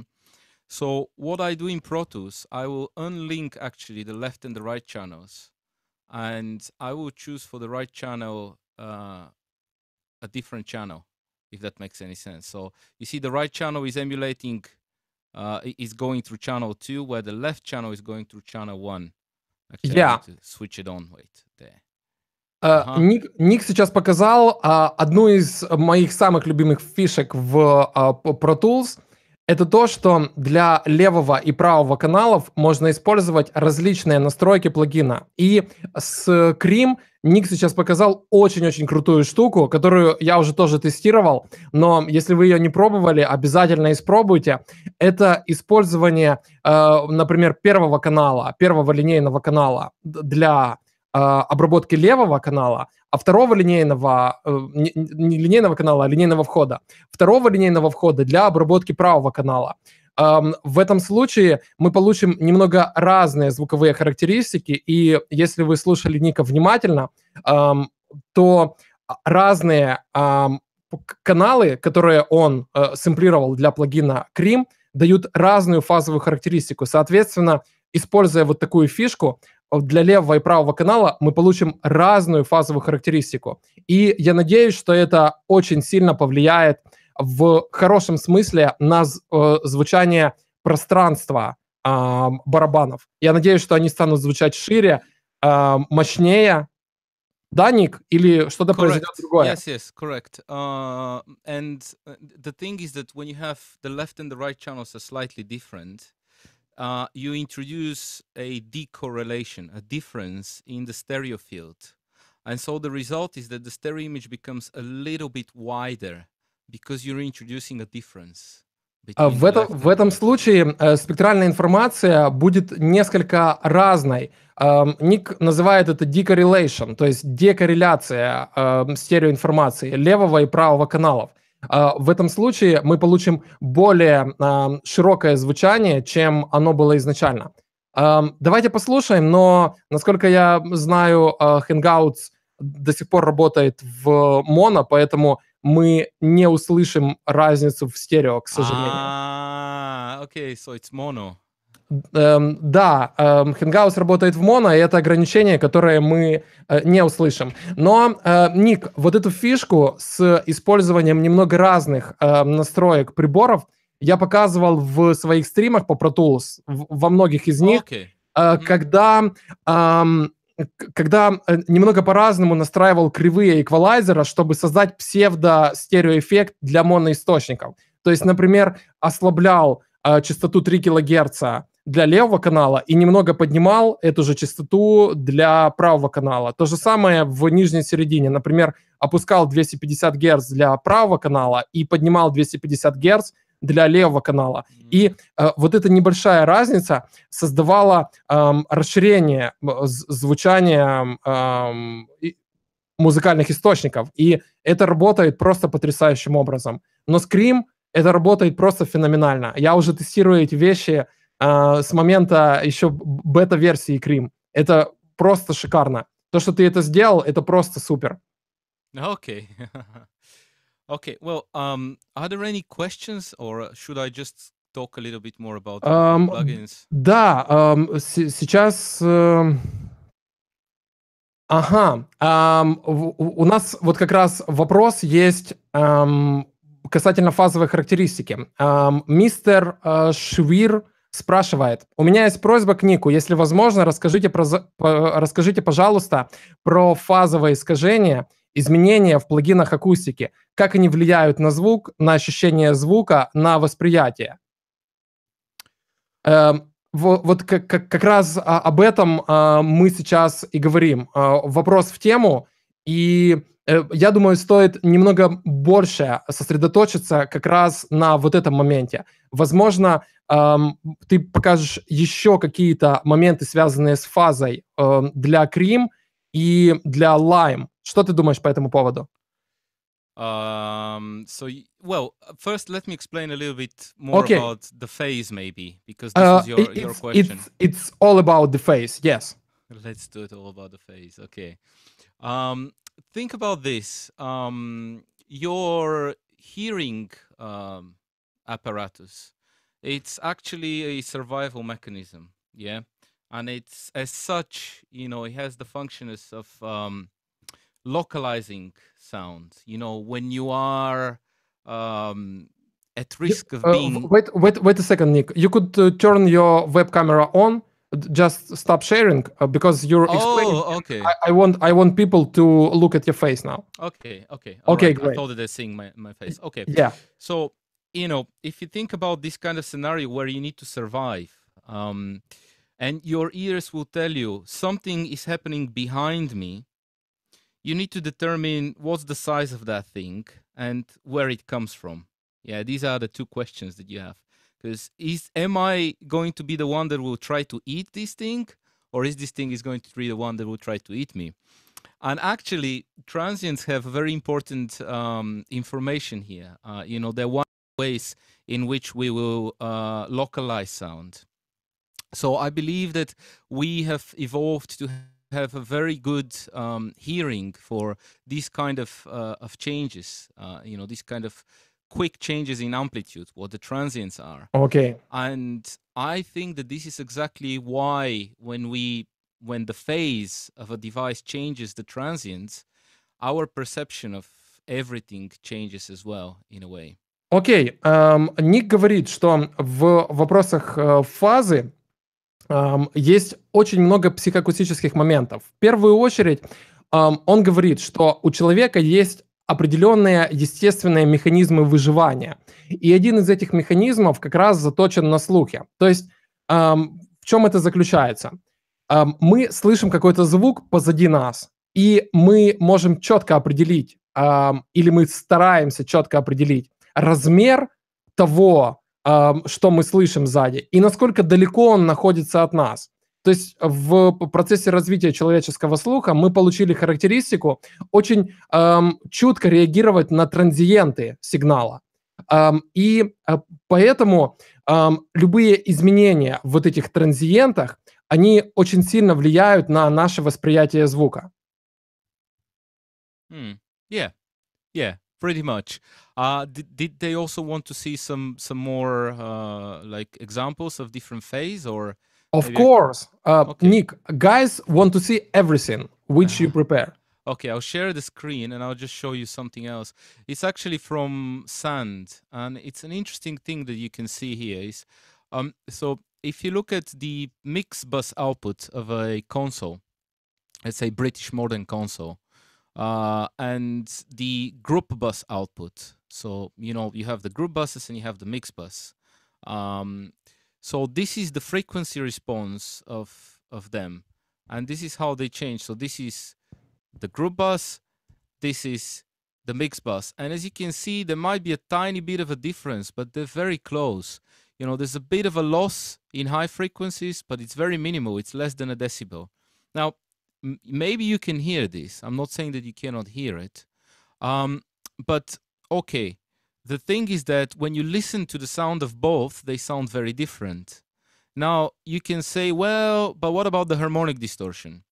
And so if you measure the harmonic distortion of one and another, you will see that, oh, wait, the mix bus has higher harmonic distortion. Yeah. And you can say, well, that's probably the reason why. But then if you look at these harmonics, they're actually really low in level. And what we can do with the technology that we have is we can actually switch them off temporarily. I can just decide to switch them on and off. And I can listen to the sound with and without the harmonic distortion. And there is still a difference.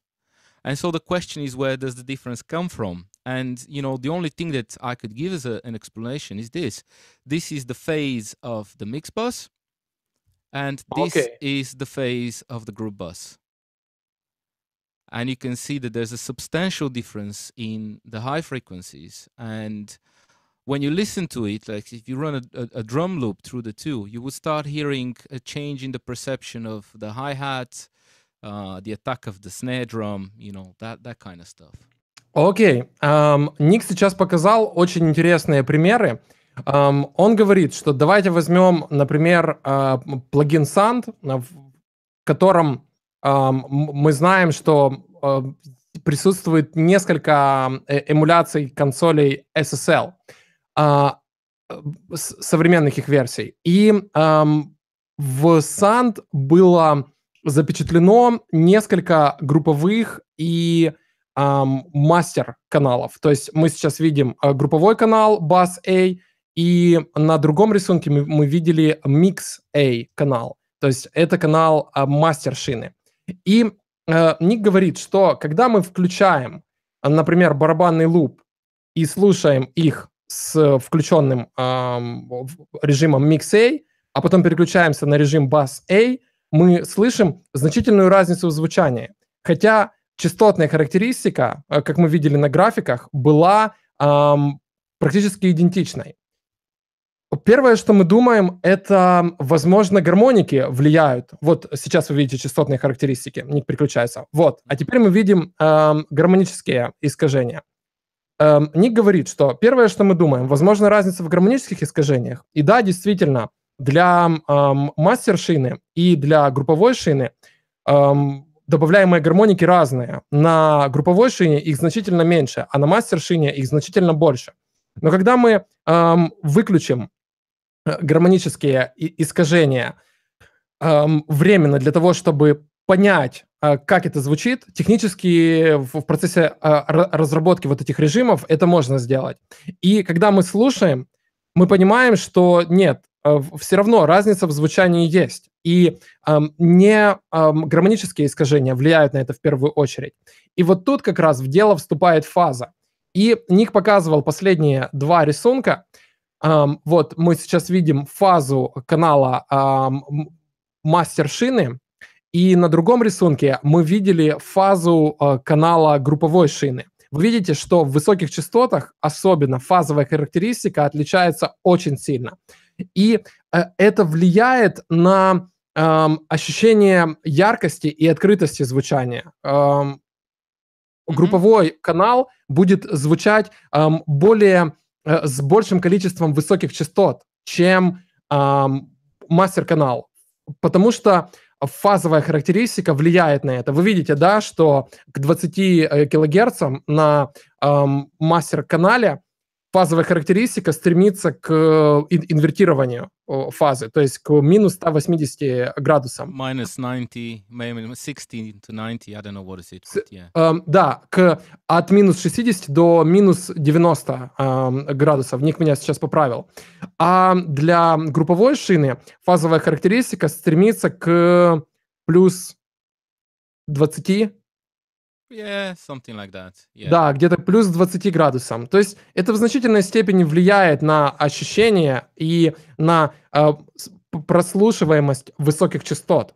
И вот как раз фазовая характеристика и заставляет нас ощущать звучание разным, когда мы переключаемся между режимами Mix A и Bass A. Я надеюсь, я объяснил корректно. I think you did. Okay, that's great. I hope that people, you know, I don't know, is this a good answer? Is this, Yeah, I guess it is a good answer.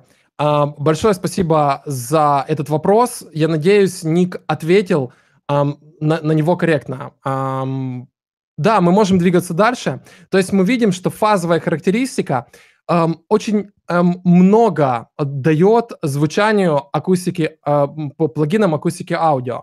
Но резонный вопрос, почему мы не можем того же самого получить с алгоритмическими плагинами? Я видел очень много алгоритмических плагинов, которые взаимодействуют с фазой сигналов, которые в достаточной степени изменяют ее. И если использовать тот же трюк с мультимоно плагинами, можно получить, в принципе, тот же результат. Но почему тогда плагины акустика аудио все равно звучат ближе к железу, чем алгоритмические эмуляции? Значит, не только в фазе дело. Okay, I understand the argument here. Well, that's actually a very tricky question. I'm sorry, but it's no, it's fine. It's fine. No, look, I see the point, and actually, yes, of course, you can have phase changes with algorithmic plugins. That's absolutely possible.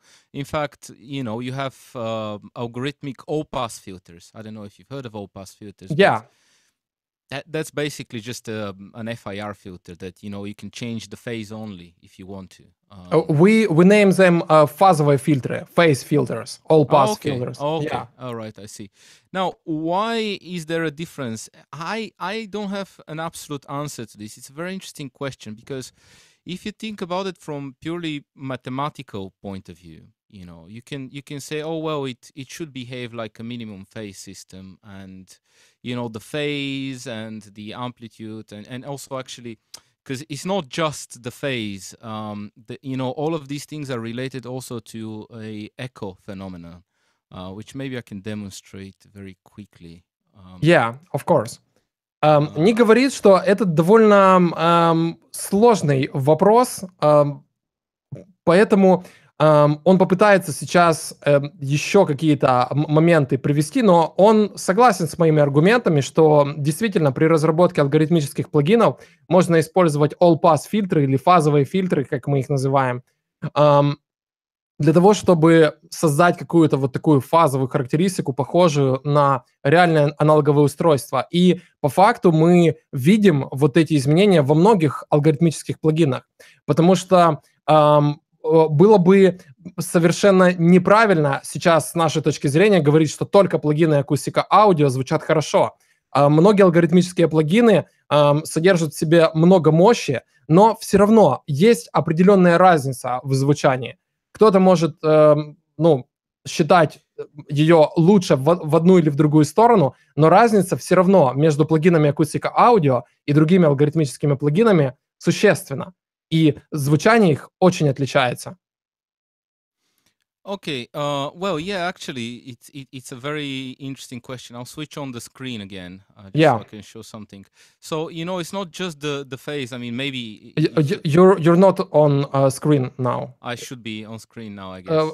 Now on screen. Okay, so I don't know if the person who's asking the question is, maybe he's a DSP engineer and all of this is very clear to that person. But okay, first of all, I think maybe the difference comes from the fact that we actually extract the exact behavior from the device rather than try to recreate it. And there's something that we get, that it's there, that the other emulations simply cannot emulate. I'm not exactly sure what this is, but in theory, you know, and that's actually true for equalizers, you know, the Q factor and the gain, you know, they're all in a mathematical function together with what's called ringing, you know, post-ringing of which is present for all analog equalizers. And I can demonstrate this very quickly here. So I'm just going to get just a audio file. I'll mute it completely, and then I'll just go for like, you know, create basically an impulse. Yeah, just a pure transient. Сейчас Ник постарается объяснить эффект, который называется прерингинг, то есть Post-ringing in this case. Пост-рингинг в этом случае. Это что-то типа звон. Это термин, который очень тяжело переводить на русский язык, и чаще используется как раз вот в значении рингинг, то есть в значении звона, пост-звон или презвон.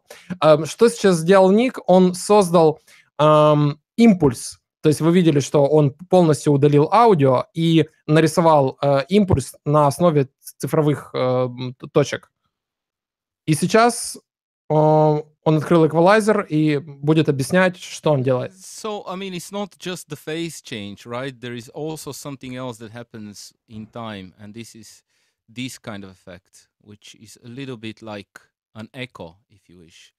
And so actually, if you zoom in, you will see that, you know, I've created all of this. Yeah, you see? То есть, когда мы применили эквалайзер, мы создали что-то типа эхо. И вы видите, что сигнал изменился после применения эквалайзера. I don't know. I mean, it's a very interesting question, but yeah, this ringing clearly, you know, we also have. I mean, it's meant to be linked. You see, this what I'm doing here is just following a Mats formula, which if it's implemented perfectly, should sound always the same in OEQs that follow that formula. But there is something in analog that doesn't behave exactly like this, you know. There's just some imperfections, some irregularities. I'm not sure, but they're not perfect systems. They don't behave exactly like Mats. There's small differences. There is something there. Or maybe the other developers' emulations, I don't know, they just somehow smear the transients. I'm not sure exactly what is going on there. You know, I've not spent...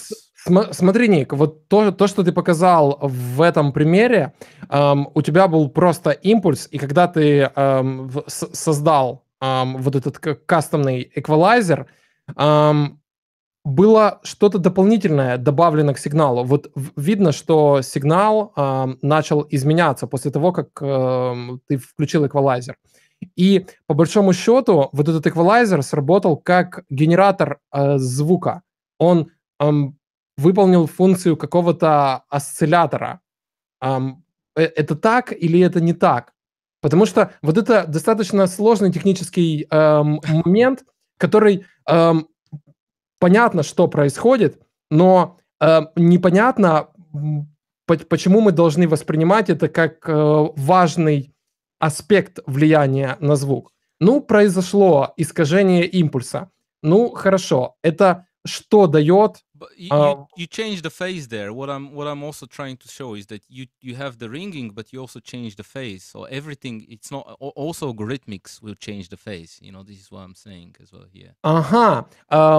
Ник говорит, что вот в алгоритмическом способе манипуляции с импульсом тоже можно добиться изменения фазы. Это он продолжает развивать тему с вопросом, который я задал касательно алгоритмических эмуляций. И в RX мы видим, что действительно, добавляя эквалайзер к единичному импульсу, мы изменяем его форму и изменяем фазовую характеристику. То есть, в принципе, все работает как и должно. Но Ник также немного ранее сказал, что что-то вот такое очень важное происходит в аналоговых устройствах, что не всегда получается математически симулировать. А как раз захват звука с помощью методов сэмплирования, которые применяются для создания плагинов акустики аудио, позволяют вот это неуловимое нечто, неуловимое моджа поймать. Я правильно объясняю сейчас? Yeah, I mean, to be honest, if I have to answer this question precisely, I will have to do a PhD on it. And you know, and do like a really deep research. It's not something so simple to answer. But what I was trying to say, you know, is that, well, okay, in digital, you can also have, obviously, you know, linear phase. And you can see when I go for the linear phase, you know, version, you don't change the phase. And you see, like, if I go for the analog one, the phase will change. Where if I go for a linear phase one, the phase will not change. But the price that you're paying there is that now you have not just post-ringing, but you also have pre-ringing. And this will clearly have an effect on the transients. Clearly, because you will be hearing some of the sound before it has actually happened. If you see the difference. Yeah, I see. You see, this is what happens with the linear phase. It preserves the phase, but you get the pre-ringing, the analog one, which is minimum phase in this case, and this is what analog gear would also do, adds only post-ringing. Вот это на самом деле интересный момент. Ник сейчас продемонстрировал два варианта манипуляции сигналом в режиме фазосдвигающем и в режиме линейной фазы. То есть аналоговый режим, фазосдвигающий режим, создает пост-рингинг. То есть вы видели, что добавился сигнал после непосредственно импульса. А когда Ник переключился на цифровой режим, то есть на режим линейно-фазовый, был добавлен к сигналу прерингинг, то есть предзвучание. Вы видите, что есть дополнительная часть сигнала до непосредственно самого импульса. И это работает очень интересным образом. Это влияет на транзиенты сигнала.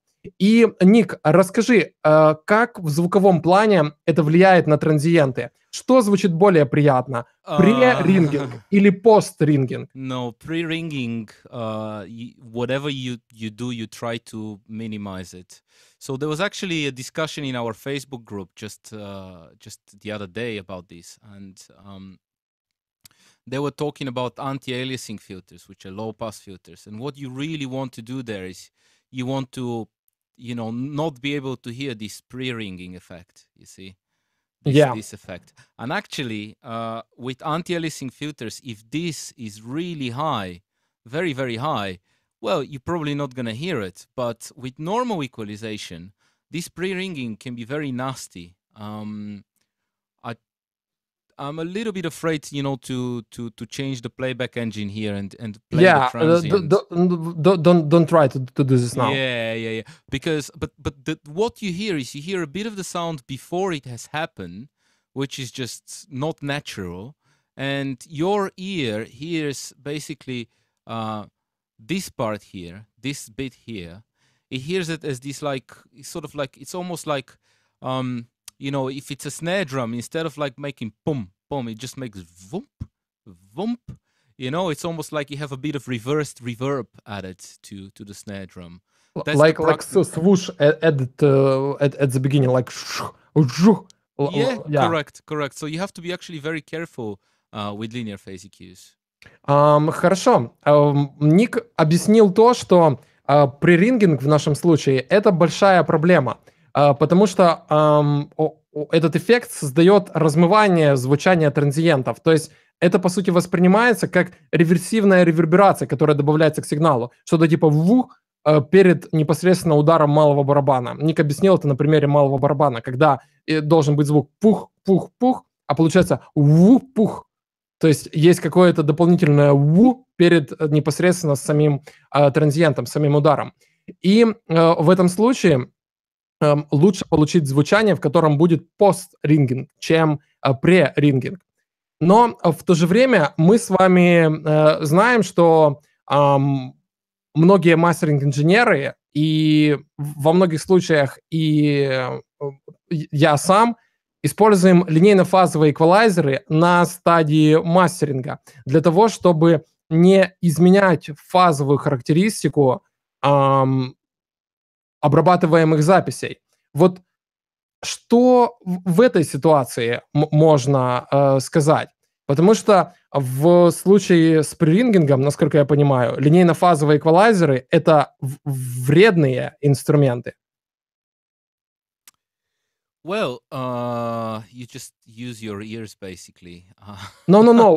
It's the most stupid answer in whole universe. Use your ears is not something related in most situations, because ear is a good instrument, but you have to understand what you doing And then you're using your ears when choosing colors, when choosing artistical options, but you have to... I personally try to stay away from linear phase EQs, and if I use them very carefully. So I won't do like these kind of things, but it will be, like something like that. In general, actually, okay, maybe you want to cut some resonance somewhere, and you need to go for a high Q. Something like that. Yeah. But in general, if you want to have a sound that it's, stays natural, it's this kind of Q factor is considered to be transparent, 0.3. And that's a very, very broad EQ, as you can see. Very broad. Okay. Like on Pultec style. Kind of. Yeah, so even with something like this is considered to not change much the sound, whether something like this, well, I mean, let's have a look actually what the differences will be. So you see what this does. Yeah. This guy here. And if you are like very gentle there, it's less of an issue. You see what I mean? Yeah, but it's still definitive pre-ringing there. Yeah, it is. It is. And you suggest not to use these kind of things while mastering, isn't it? Yeah, but I wouldn't, this is what I'm saying, I think for mastering, and actually in general, if you record something well, you try not to go crazy with the EQ, but, you would do like a little bit of this, a little bit of that, maybe a filter, but like something like this. My equalization curves usually look something like this. They don't use, they don't look like... It's because you're working in London and not in the garage with kind of crappy musicians which pay you for mixes, and you have to do this work because you have to live for something. You have to have some money for living, So when you show in these kind of curves, some people will start hate you for such kind of equalization, because it means that you're recording via the best preamps, the best converters, the best EQs, using the best possible musicians with the best possible instruments. But exactly.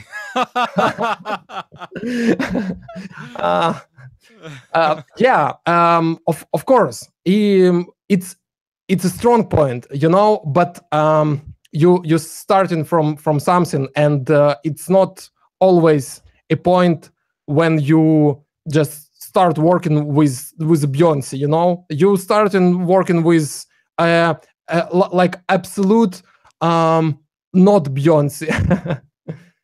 And that's why you have to use pretty drastic equalization and pretty drastic dynamic processing and stuff like that. Okay, wait a second. I will translate quickly what have you said.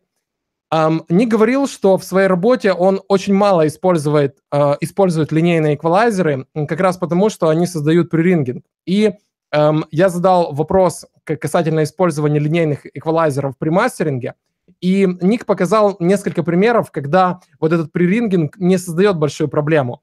Для этого нужно использовать очень широкую добротность фильтров эквалайзера. Less gain, actually, in that case. И меньше гейна, то есть небольшое усиление частот использовать при обработке. И я немного, можно сказать, поморочил голову Нику касательно того, что разные могут быть записи. Не обязательно мы работаем с записями, записанными на самое лучшее звукозаписывающее оборудование, самыми лучшими музыкантами. Поэтому иногда приходится идти на очень радикальное изменение тембров. И поэтому приходится использовать достаточно радикальную эквализацию. Но Ник говорит, что он уже совсем зажравшийся звукорежиссер, и он не работает с такими аудиоисточниками. Это, конечно, шутки, но по факту все мы знаем, что чем выше качество исходников, тем лучше будет на выходе микс. То есть качество звучания всей цепи определяется качеством звучания худшего ее элемента. И это работает не только касательно оборудования, но и касательно этапов музыкального производства. Если будет хреновый музыкант, нам потом придется применять очень серьезную эквализацию в процессе работы, и вы видели, какие паразитные эффекты в процессе этого могут возникать. Но если мы говорим об аналоговом оборудовании, мы можем идти как угодно далеко, то есть мы можем добавить на эквалайзере плюс 15 дБ, плюс 30 дБ, плюс сколько угодно дБ. Как ты считаешь? Well, in some cases, yeah, I've seen, mixes where you would go for like 15 dB of 12K boost on the vocals, which is a bit ridiculous, but with some equalizers you can do it. But actually, if I may show off something, because you were just speaking about it, and it's actually a production of a song that I'm working on, that it's something that is currently in the working, and we've got just a rough mix. Would be incredible. And basically, the mix currently consists of something like 3, maybe 4 EQs with some very gentle strokes. And I believe there's one compressor. And the mix is basically faders and panning and good recording. I mean, it's still not done. There's a work to be done on it. Yeah. But I can... Maybe if you translate this, and I'll play like 30 seconds of it, just so you can. Would be incredible, and would be great if you will show how, when, and why you used some kind of equalization there to handle some problems. Ник говорит, что я упомянул процесс продакшена, и вот как раз сейчас Ник покажет нам одну из своих работ по продакшену. Он сейчас с ребятами работает над треком, который был хорошо записан, но в то же время в процессе сведения Ник уже успел добавить туда несколько эквалайзеров, и он говорит, что там, скорее всего, где-то еще один компрессор где-то висит. И я попросил Ника, чтобы он показал эквалайзеры, которые он использовал, и рассказал, как, почему, зачем и для решения какой проблемы он использовал тот или иной эквалайзер и принял то или иное решение по эквализации. Что ж, немного практики.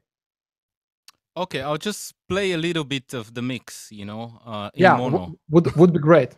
Okay. Mono is the best guide for us. The problem is that there's a lot of stereo effects. But, no worries about it. Okay, I'll play it. This is just basically the peak part, the biggest part where the mix goes loud.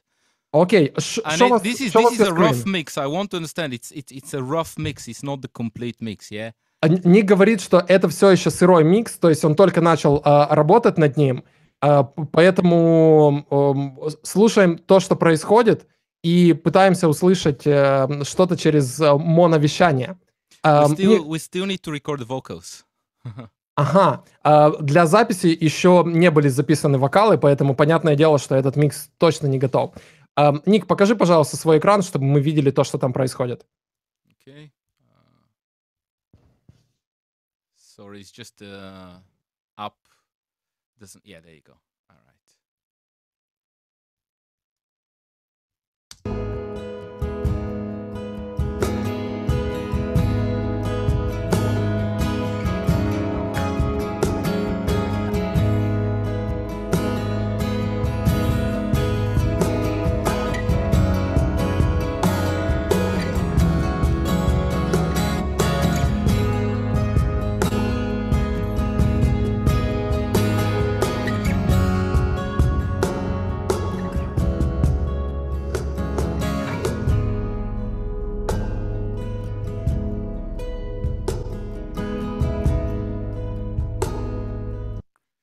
Yeah, that's wow. It sounds great, actually. Very emotional piece of music, and looks like very good musicians was on a recording session. Well, I can show you what we did.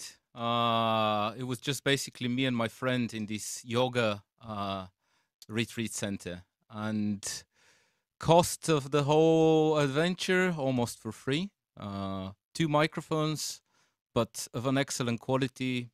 decent instruments and very good acoustics. That's basically. Did you use the DPA microphones there? No, these are Schweppes. Oh, yeah. Yeah. Ник говорит, что они записывали вот этот трек в йога-центре на пару очень хороших Schweppes микрофонов или Schweppes, можно называть как угодно. То есть оборудование было использовано очень хорошее, но, по сути, запись им обошлась очень дешево. Ну, в йога-центре это все происходило. Очень интересные потолки в этом йога-центре. Действительно, там можно очень много записей вести. Это в Лондоне или это где-то... No, that's in Italy. So what we did is, actually, I don't know if you can see that, but we recorded the cajon with close-up miking. Yeah. Запись была сделана в Италии. Ник показывает, как они записывали кахон. То есть вы видите два микрофона, стереопару микрофонов, которые близко стоят к кахону. And then what we did is, I don't know if you'll be able to hear this, but let's try it. Нет, мы не будем этого слышать, потому что мы с тобой не добавляли. So we have a loudspeaker that's playing back the close recording, and that's where my microphones are. So this is my reverb, actually, that I've used for the track, with the microphones being at the back of the room. Ага. Ник показывал, что они включили колонки в комнате и поставили у задней стены два микрофона и, по сути, записывали окружение. То есть это был звук пространства. То есть, Ник, насколько я понимаю, твоя задача была не только в том, чтобы просто записать хорошо инструменты, но и записать вот эти вибрации, вайб помещения, в котором происходила запись, чтобы помещение также было музыкантом, участвующим на записи, если можно так выразиться. Nick, I just asked you, did the ambience of this yoga center was kind of additional musician while you recording this? Because the vibe and the atmosphere which was created there was kind of a big part of the sound of this record. I don't hear your sound now.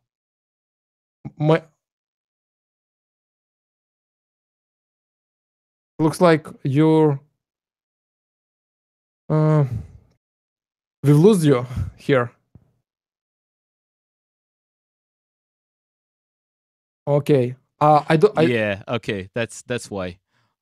Sorry, my bad. I've forgotten to solo isolate the channel. I see. Yeah, so when I was sorry, it's my and there is a bug now. Okay, I cannot solo isolate my track. Okay, that's okay. I'll use the mute button. There's something going on with Pro Tools. So I was going to play, actually. Yeah, that's absolutely true, actually. Capturing the ambience, the vibe, and, the actual atmosphere inspiring the musician. But also, I was looking for a specific picture here. You wouldn't be able to hear it. So let me see, guitar 2, guitar 2, guitar 2. So, when we were recording the guitars, you've seen how the first guitar was mic'd from close and the two mics were right in the middle of the guitar. And when we recorded the second one, this is where, you start the mix, actually, rather than keep it for later. So I had one microphone. I wanted the second guitar. We didn't want it overdub, but I wanted it to be on the sides of the stereo image. Okay. And so what we had is one mic very close and one mic very far, and actually in the worst possible place in the room, just to get a really blurred, very reverberant sound. Окей, I see. Ник рассказывает, как они записывали гитары. Первые дубли гитары они записали на стереопару микрофонов, которые располагались близко к деке, а вторые дубли они записывали с идеей создания какого-то пространства, которое будет окутывать основную дорожку гитары по сторонам. И для этого один микрофон был размещен близко к гитаре, а второй микрофон далеко в помещении, в наиболее плохо звучащем, в наиболее плохо звучащей точке. И что вы делали дальше?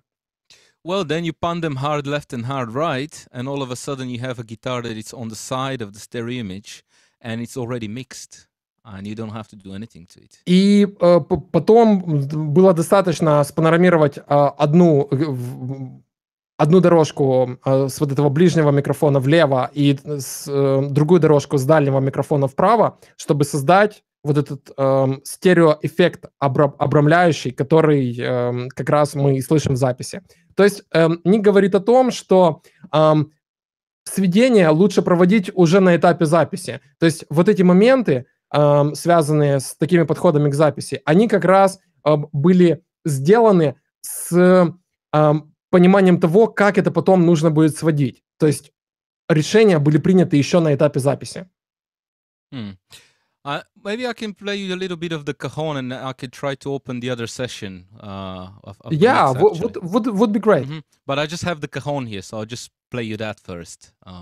Yeah, but show us some processing as well, because we want to look at your plugins as well. Okay. So we have the very close one.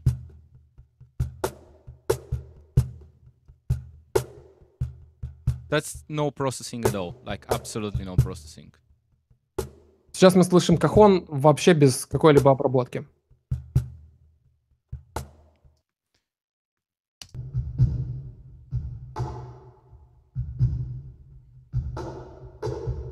Сейчас мы слышим реверберацию, и Ник меня поправит, но это записанная реверберация.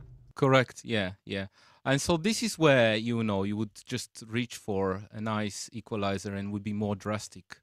I'll open the actual session and I'll show you what I've done there, but, like the most logical thing here would be just to high pass that a little bit so that you don't get like too much mud, and maybe just boost a little bit the presence of it, because it just lacks it.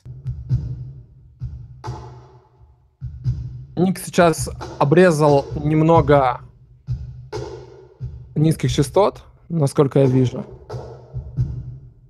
и добавил презенса, чтобы сделать звучание более выразительным. Just restoring some of the high frequencies a bit, Ник просто восстанавливает часть высоких частот сейчас. But yeah, this is an example where I would go as drastic as I can. Like 10 dB, actually, this is not enough. So maybe I would rather go here for Lime. Yeah, and I'll show you, actually, I did a completely different trick there in the way that I process it. But, I'm just giving an example where I would not be shy on the equalizer. Yeah, I would just go, give me more. Yeah. And you can actually hear the rain.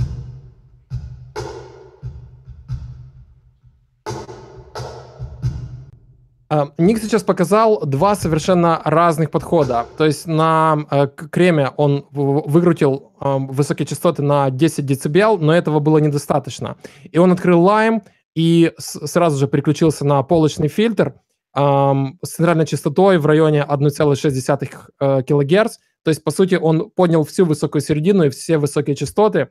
Где-то в районе 10 дБ, да? Я просто не вижу на маленьком экране.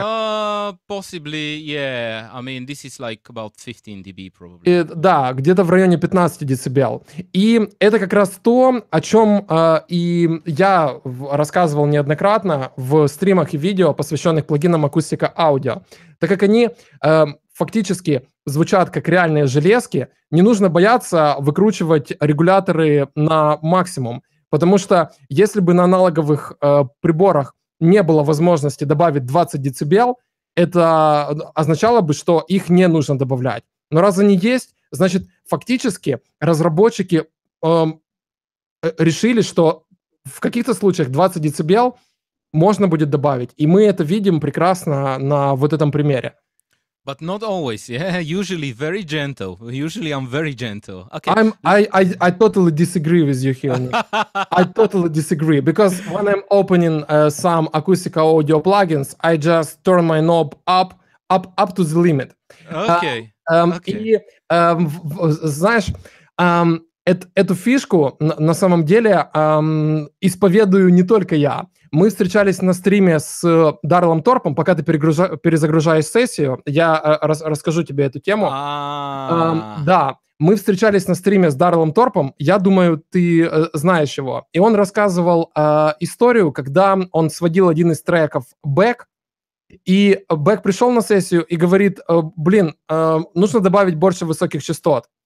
Даррелл взял, выкрутил эквалайзер на полную. Бэк говорит, ну, добавь высоких частот, я прошу тебя. Он взял, добавил в патчбэй еще один эквалайзер и выкрутил высокие частоты на максимум. И Бэк говорит ему, блин, ты можешь добавить высоких частот?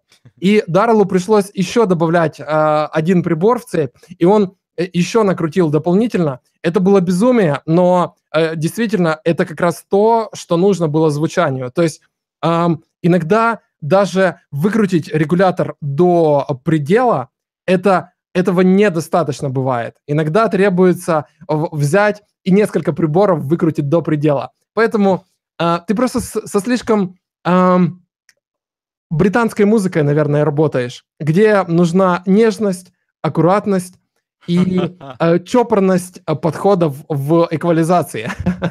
No, I just think that if you don't go crazy with the EQ, you will preserve the good recording.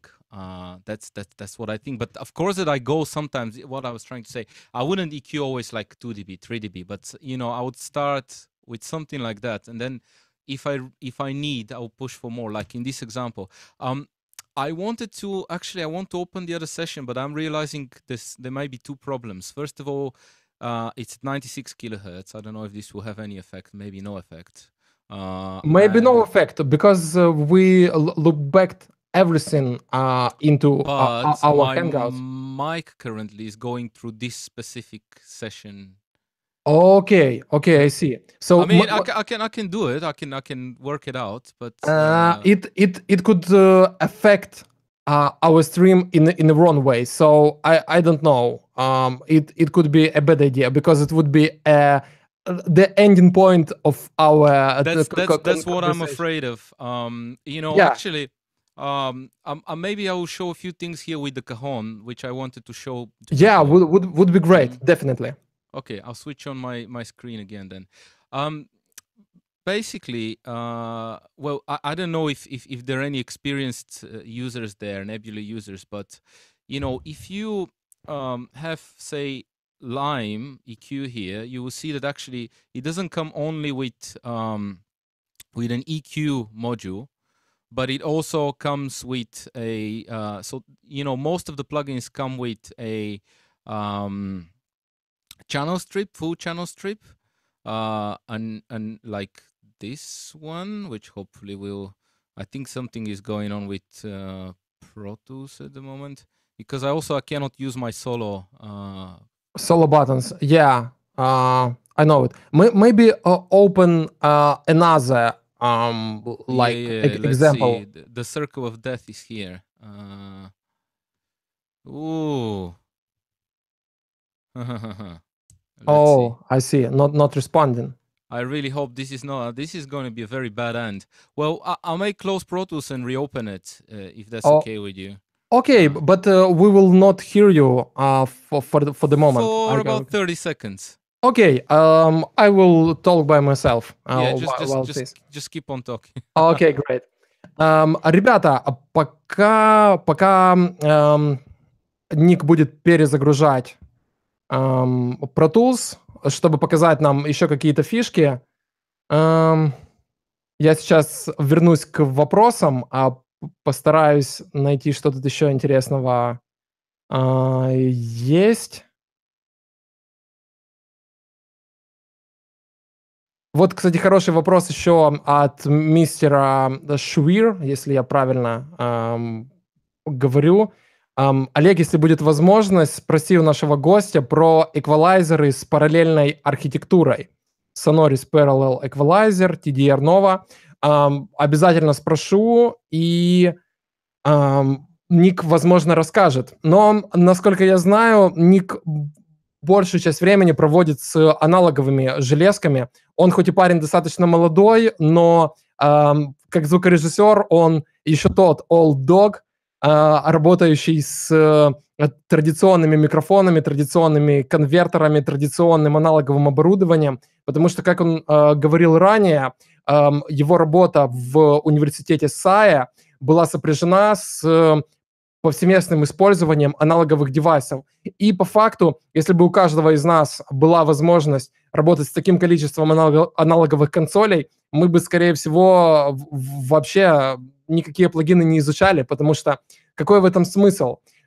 Все эти вещи мы используем для упрощения, для облегчения доступа к нормальному звуку. Но если посмотреть на ситуацию более философски, опять же, мы изучаем, тестируем, сравниваем различные версии аналоговых компрессоров и эквалайзеров, но если бы у нас был доступ к какому угодно количеству экземпляров этих плагинов, то, точнее не плагинов, а железок, то для нас бы не было никакого смысла в том, чтобы использовать, собственно, плагины. Но, опять же, есть очень много нюансов, связанных с этим. Восстановление сессий, трата времени на подключение этого всего, на счета за электричество, счета за обслуживание консолей. Некоторые консоли в год требуют на обслуживание порядка 10-15 тысяч фунтов стерлингов, и это очень много.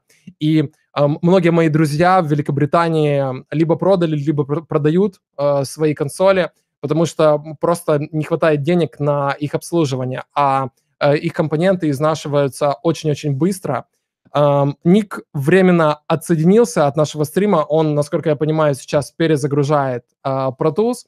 И я бы хотел напомнить, что мы сегодня смотрим на плагины Acustica Audio, в том числе которые создавал Ник. Но для подписчиков сообщества Yorshoff Mix доступны скидочные купоны для покупки плагинов Acustica Audio. На данный момент у меня еще осталось несколько 30% купонов. Они уже скоро потеряют свой срок годности, поэтому если вы присматриваетесь к каким-то продуктам Acustica Audio, напишите мне в личку на Facebook, в ВКонтакте, либо по email. На YouTube есть все эти ссылки есть также под видео, поэтому не стесняйтесь приобщиться к миру акустики аудио. Ник пишет мне, что у него есть определенные проблемы с подключением. Я сейчас попытаюсь выяснить, что с этим не так, и если он сможет подключиться, хорошо. Если нет, то будем тогда завершать трансляцию.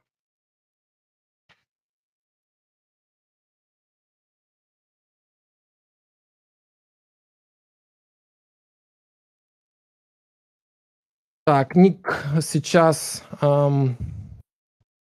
отпишется. Пишется мне, и будем смотреть. Ребята, напишите в чате, кто из вас уже использовал Lime, пробовал хотя бы демо-версию, и как вам ощущения от этого плагина? И если вы сравнивали его с какими-то другими плагинами от Acustica Audio или алгоритмическими плагинами, как ваши впечатления от него?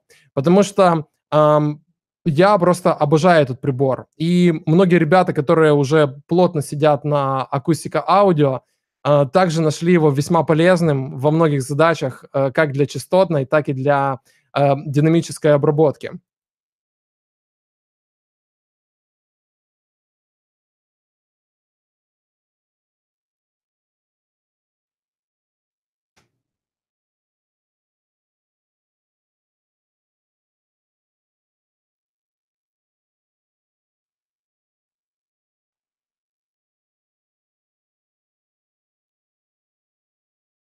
Так, Ник пишет, что у него вылетел интернет. Он сейчас пытается подсоединиться к нам с помощью своего телефона. Но это, скорее всего, будет означать, что нам нужно будет завершать трансляцию.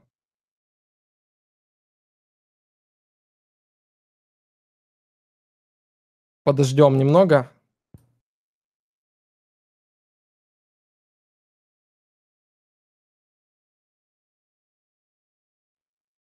Вот пока мы ждем, вопрос касательно Water. Олег, а что ты скажешь про Water? Очень хотел бы его купить, но думаю, что Ebony будет практичнее. На самом деле, Water оказался очень неожиданным прибором. Я когда еще на стадии бета-тестирования начал его крутить, я подумал, что это будет какой-то совершенно невнятный, супер узкоспециализированный набор эффектов, но по факту оказалось, что он дает очень интересное звучание. В середине вот этих девайсов WSW, которые лежат в основе Water, использованы германиевые полупроводники, которые создают отчетливое, такое маслообразное, я бы сказал, окрашивание звука. И компрессоры работают несколько медленно в сравнении с типичными транзисторами, которые мы слышим на консолях SSL, либо же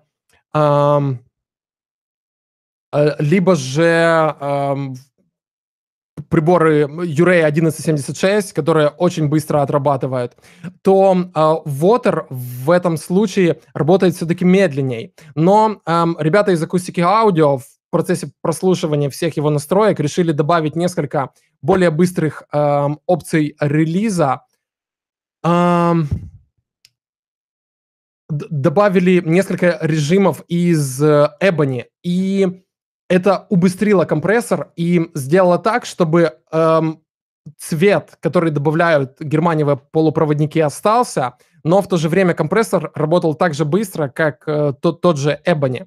Поэтому я бы рассматривал Water как одну из важных покупок и один из важных инструментов в звукорежиссерском арсенале. То же самое касается и эквалайзера. Германиевые полупроводники создают очень явное и очень красивое усиление на низких частотах. Поэтому будет очень хорошей идеей затестировать его на бочках, на басу, возможно, даже на малом барабане. Я выкладывал несколько звуковых примеров в группе Yorshoff Mix ВКонтакте. Если вы их еще не слышали, не смотрели, пройдитесь по ленте. Я их выкладывал на прошлой неделе, поэтому долго их искать не придется. В то же время Water очень хорошо работает на вокале. И одной из, наверное, важнейших фишек этого пакета приборов является то, что он действительно звучит иначе, чем NIV, чем SSL, чем API, те приборы, к которым мы привыкли, или те эмуляции приборов, к которым мы привыкли. Он звучит совершенно уникальным образом, так же, как Ebony. Поэтому, если есть задача найти тот прибор, который добавит что-то совершенно особенное, то Water один из первых. И также Cream, который Ник показывал немного ранее сегодня на стриме, стоит рассмотреть. С Cream очень тяжело пойти далеко в обработках, то есть диапазоны усиления, ослабления не очень большие в этих приборах, потому что это старые британские девайсы. Но в то же время... I'm back. Hello. Yeah, great. В то же время Cream очень хорош для полировки миксов или для использования в качестве стартовых точек. Я сейчас использую его как одну из основных колорирующих опций. Я его использую на каждом канале как дополнение к обработкам, которые добавляются мной при использовании Nebula Man. Поэтому также я нашел интересным использование Cream вместе с Hit в Pro Tools. Я использую Ultimate версию, то есть самую топовую версию Pro Tools в своей работе, и там есть система Hit, которая типа превращает Pro Tools в аналоговую консоль. И вот, кстати, Cream в сочетании с Hit, особенно с тейп-сатурацией, которую он добавляет, звучит просто феноменально. Отлично. Ник вернулся к нам, интернет возобновился, и мы можем вернуться к обработкам, к каким-то фишкам. Ник, я немного рассказал о Water, пока ты был в отключке.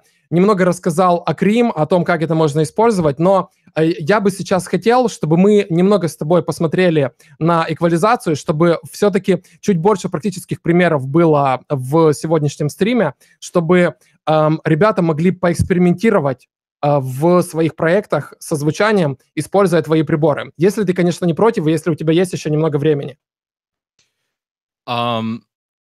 Yeah, they can experiment. Sorry, I didn't understand the question. I actually... Yeah, the question is, I want to make additional practical examples in this stream, because there was not a lot of practical stuff. We more talking about things. And I want guys to have some ideas to experiment with when they will try your Acustica audio plugins or other Acustica audio plugins on their own mixes. So if you have a bit of time, I don't want to hold you. Okay. Well, actually, I have to meet somebody soon, and I'm streaming. I'm actually using the internet on my phone because there's something going on with the internet in the house now. So I'll have to be brief, but maybe we can do another one. Would be great, and would be great if we could make a stream directly concentrated on practice. No blah blah talking, no theoretical kind of aspects, but more practical stuff. What do you think? Exactly. Well, I was just going to share something very briefly. I'm just going to share my screen here. If it's not too expensive for your cell phone internet. I should have like enough megabytes there. Okay, so great. Be all right. But okay, so I guess this is something that a lot of people know already.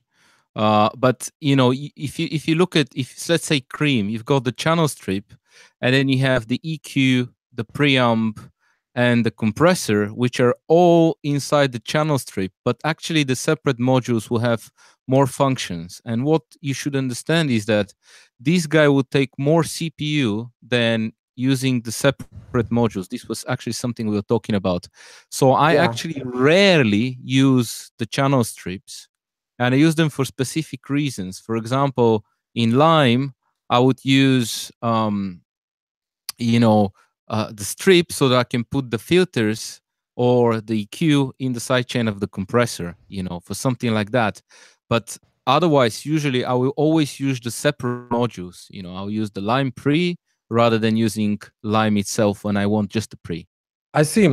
Ник говорит, чтобы мы обратили внимание на важный момент, что все пакеты плагинов Acustica Audio состоят из полноценных модулей, где есть эквалайзер, компрессор, фильтры, преампы, все что угодно. И также каждая отдельная секция представлена в этих пакетах. То есть для Cream есть отдельно вот эквалайзер, есть компрессор, есть преамп, но также они все есть и в целом плагине.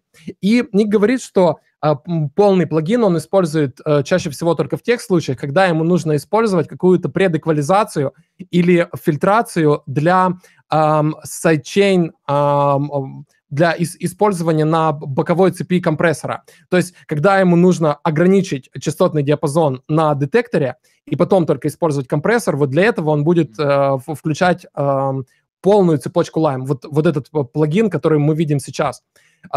Да, с вот этой опцией как раз. Это 13-я опция, если я вижу правильно. Yes, option number 13. Да, то есть эквалайзер в этом случае используется для эквализации не сигнала, а детектора боковой цепи. И в то же время Ник говорит, что отдельные модули плагинов имеют больше функций. И вот он сейчас как раз и покажет какие-то возможности в этом плане. Yeah, well, they no. This okay, it will be too much to crash twice in a day. Yeah, indeed. No, I was basically saying that was one of the things that I wanted to say. Now, I mean, I really need to go very soon because I'll need to leave in about 10 minutes from home. Okay, great. Maybe I can leave you with just like a few very quick tips. I mean, I guess this is something that. Yeah, would be great. No waste of time. Just start talking. Okay, all right. So, for example, the solo. I cannot solo isolate this. Oh wait, actually, maybe now it will work. Let's see. Nah. and I try to anyway. It's okay. So my usual signal flow would be such, let's say I'm working on vocals here, and that is this guy here. Okay. Turn around, then I closed my eyes. So the first thing that I would do is I would actually reach for a filter. It's the very first thing in the chain that I will do is I'll use a high pass filter. In this case, we can have a 75 hertz high pass filter or something like that, something suitable. I mean, we can talk a lot about filtering actually, because it's such an important thing. And there's some tricks that you can learn how to filter stuff, but just, as a normal signal chain, I would always first filter a signal. Then the next thing that I would do is I would actually pick a color for it. So I will have some kind of preamp for it, which I find suitable. And only then I will start thinking about, going for a compressor and an EQ and things like that. And so actually my usual philosophy would be to have a filter first to remove any rubbish that I don't need. Then a pre, which I will color, use to color the tracks. And actually, I will probably do this with all tracks in a mix. I'll start with this. And as soon as I have these things working well, because they can be CPU consuming, pretty CPU heavy. If you go for let's say 50 preamps, I will just commit to this, which means I will sort of render it with that processing already. Yeah, and then I will start the mix from that point. So in this way, I will save a lot of CPU. But also, because I've committed to something, yes, I could go back, but I don't want to go back, if you see what I mean. That's the whole point of it. And in this way, I've already made a step towards the final mix. And in a way, this is what I like to do throughout the whole mixing process. During the recording, I will do a little bit of processing. Right in the beginning, I will have my colors, my preamps and filters. I will commit to them. Then I will have another mix. I will bounce stems. Then I will mix the stems.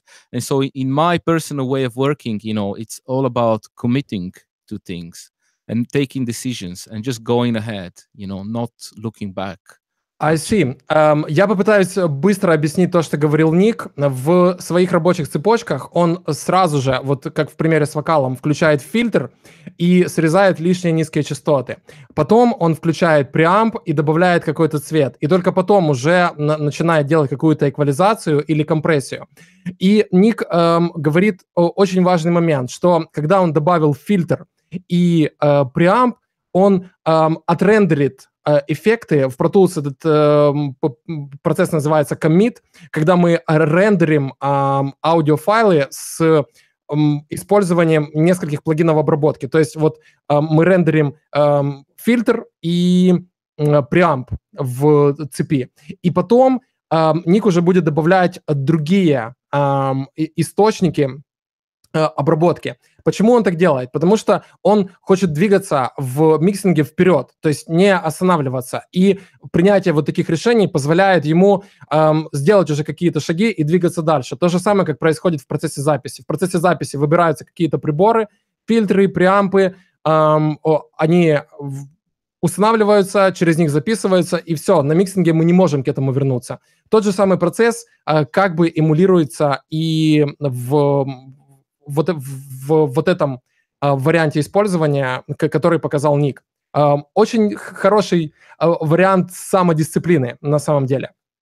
Okay, Nick, it looks like you have to leave now, isn't it? I will just show you something in relation to this, okay. what I like to do. Well, actually, just to finish this, at least the signal chain, usually I would have an equalizer before the compressor if I'm removing stuff, and an equalizer after the compressor if I'm boosting stuff. Yeah, that's kind of like... Ник говорит, что у него стоит эквалайзер до компрессора, если он удаляет какие-то вещи из дорожки, и эквалайзер после компрессора, если он что-то добавляет. Поддерживаю эту философию, на самом деле. Okay, just to bring this to the next level of... just to show what I mean by committing, and actually I do this a lot. So for example, you can do this with isotopes, multi-band compressor or anything like that. Let's just use pink in this case because I know the plugin and I have it here. And so what I commonly like to do is actually, I really like doing this trick so that I can use all of my Acustica plugins for this. What I will do is that I will actually render an audio with, so in this case here I have the cajon. I will leave just the low end of the cajon and one band of it like this. And so actually if we, which one is this one? Oh yeah, this one. So here's my cajon reverb, very common trick. Okay, let's see if this is gonna work. Oh, not again. I think that we're having some troubles because of the streaming, maybe. Yeah. Yeah. Okay, so what I will do here is I will take this reverb. And what's the problem, for example, with this reverb? You know, one thing that I like to think about sound is, you know, not just low, high frequencies, stereo imaging left to right, and depth, you know, is it close or is it far? But also what happens in the time domain of a mix. So what goes on with those frequencies? And in this case, with the cajon reverb, the problem is that the low frequencies, it's not so much that they're loud, but that they're very long because of the reverberation. Mm-hmm. So what I will do is I will duplicate my cajon track here, and I will actually process it with this guy, and using the crossover of the compressor. I think that we're having some problems with Pro Tools, to be honest. It doesn't behave this way. I think it's probably because of the streaming thing. But you know, if I hit render, what this guy will do now is it will, because of the way that I've configured it, I have 3 bands of a compressor. I'm not compressing anything, you know, the ratio stays on 1:1. Yeah. And I'm just choosing the crossover so that what's going to be left after I render this, maybe I should just render a very short part of it. Short segment, yeah. Yeah, I'll just go Ник for сейчас показывает, что он любит использовать многополосный компрессор в качестве офлайн процессора для того, чтобы, насколько я понимаю, срезать низкие частоты, потому что он выключил полосу низких частот и оставил только включенными полосу средних и высоких частот. И кроссовер фильтра стоит на 300 герцах, если я не ошибаюсь, потому что я на маленьком экране не очень вижу, что там происходит. Но мы сейчас послушаем, как это влияет на звук. И обратите внимание, что компрессии никакой нет. Ник просто выключил фильтр. And what I will do then on the other track, which is identical, it's a duplicate, I will do the opposite. So what I will be left is only the low frequencies on this track and only the mid and high frequencies on that track, more or less, you know. Ага, и Ник скопировал предварительно вот эту дорожку, и теперь на другой дорожке он выключил средние и высокие частоты, а оставил только низкие частоты. И таким образом у него теперь 2 дорожки. На одной присутствуют только низкие частоты кахона, а на другой присутствуют только средние и высокие частоты кахона. Okay, so let's have a listen to that.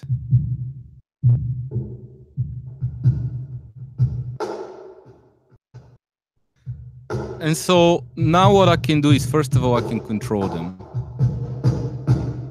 Теперь Ник может контролировать пропорцию между низкочастотной составляющей и назовем ее высокочастотной составляющей. But I can also treat each one of them with a different compressor, with a different preamp now, with a different equalizer and so on. And so this allows me some really nice flexibility. And when I start blending it with the actual cajon, you know, it's much easier to, you know, to do this. И теперь Ник может обработать каждую из этих дорожек отдельными эквалайзерами и компрессорами, подобрав более подходящие настройки. И самое важное, что у него теперь появилась возможность отдельно подмешивать высокочастотный и низкочастотный сигнал ревера кахона к основному сигналу. Yeah, so it's just much easier now. It's not going to flood up my mix with the low frequencies, and rather I can have as much of that as I want. Теперь микс получился более контролируемым. И только с помощью фейдеров Ник может добиться стабильного микса, в этом случае кахона. And not only that, now the beauty of this is that now I can actually have a compressor here, or a gate, actually, for that matter. But I would use another company's gate, so I probably should do it with a compressor. But, you know, I could then compress separately each one of them and process them separately. And so, for example, in this case, what I want is I want the low frequencies to be present in the beginning when the cajon hits, but then the reverb to be a little bit pushed down. And actually, well, I would probably do this usually with an expander. But in this case, we can try to achieve it maybe... Yeah, we can try to achieve it. Let's see. Maybe this is a bit too fast of a compressor to do it. I don't know if you want to translate this. Ник сейчас попытается скомпрессировать вот эту часть сигнала. Насколько я понимаю, это низкочастотная составляющая. Он либо использует гейт для ограничения сигнала, либо вот в нашем случае он пробует использовать компрессор Lime. Насколько я понимаю, быстрые настройки или нет, наоборот, медленная атака.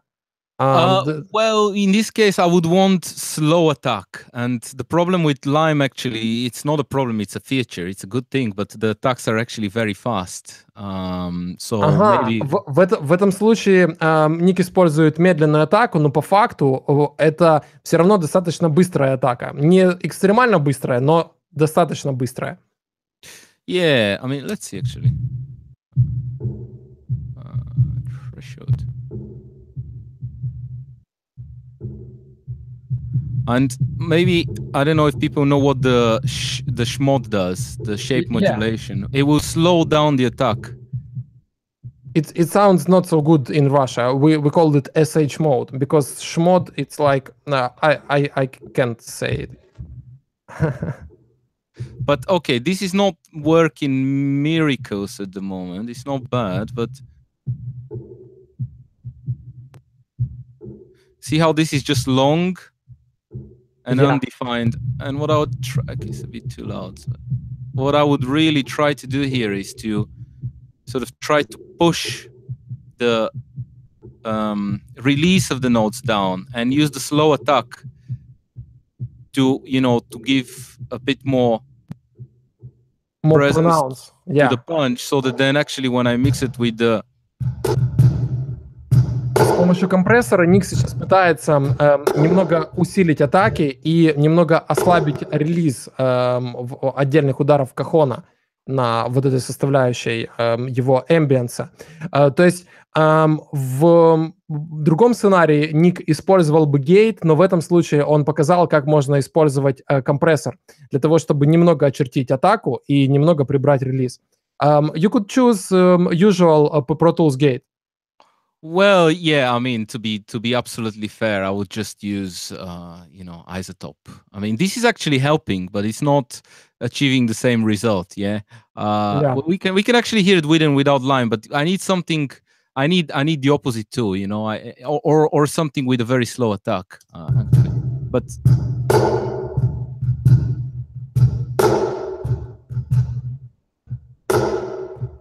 I think he's actually doing a very good thing there. Yeah, incredible.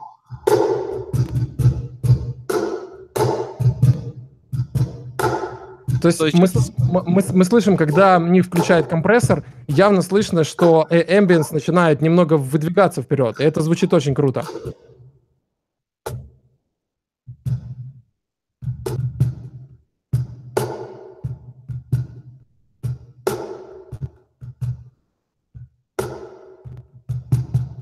The whole point is basically to control the low frequencies.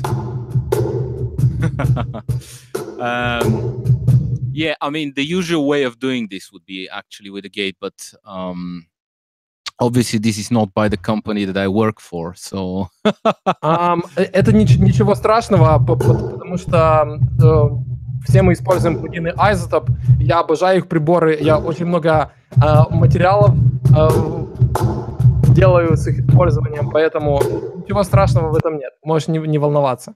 Okay, all right. So В любом случае, акустика аудио — это окрашивающие приборы, а плагины Isotope — это чистые цифровые приборы. Это совершенно, это совершенно другого типа звери, которых и те, и другие нужны в звукорежиссерском арсенале. you can see basically that I'm ducking down the excessive reverb in the low frequencies, and now possibly this actually could. Yeah, Ooh, it's feeling great into compressor.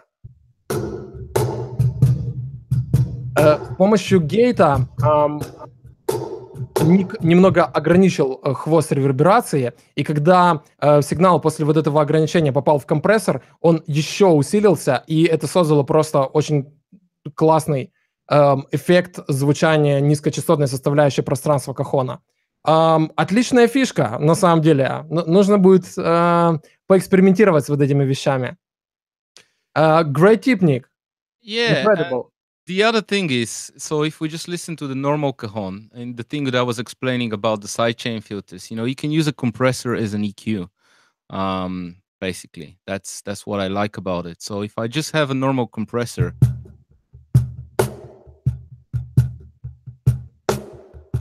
Ник сейчас показывает, что он может использовать компрессор как эквалайзер. so if I start pushing it, То есть, когда он начинает давить его, so let's just go for hardening. You see how the low frequencies are just.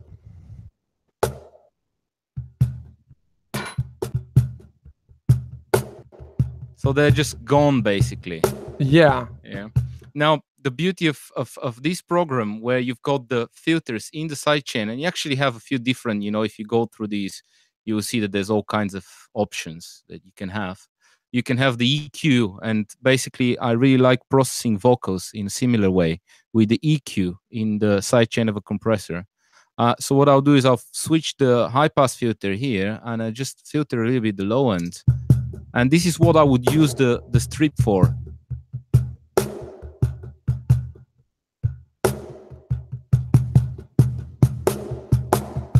То есть Ник показывает сейчас вариант маршрутизации, когда он включает фильтры на входе детектора компрессора. То есть он не сигнал эквализирует, а эквализирует сигнал, который идет на детектор компрессора, тем самым ослабляя,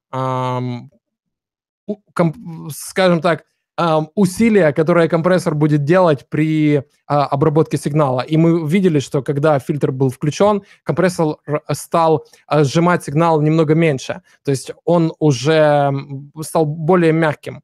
И это отличная фишка, которую можно использовать непосредственно в самом плагине, без применения каких-то дополнительных опций.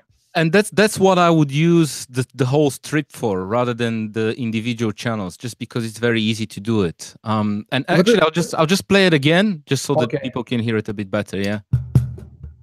И вот это как раз Ник показывает тот пример, когда он как раз использует полный канал Lime.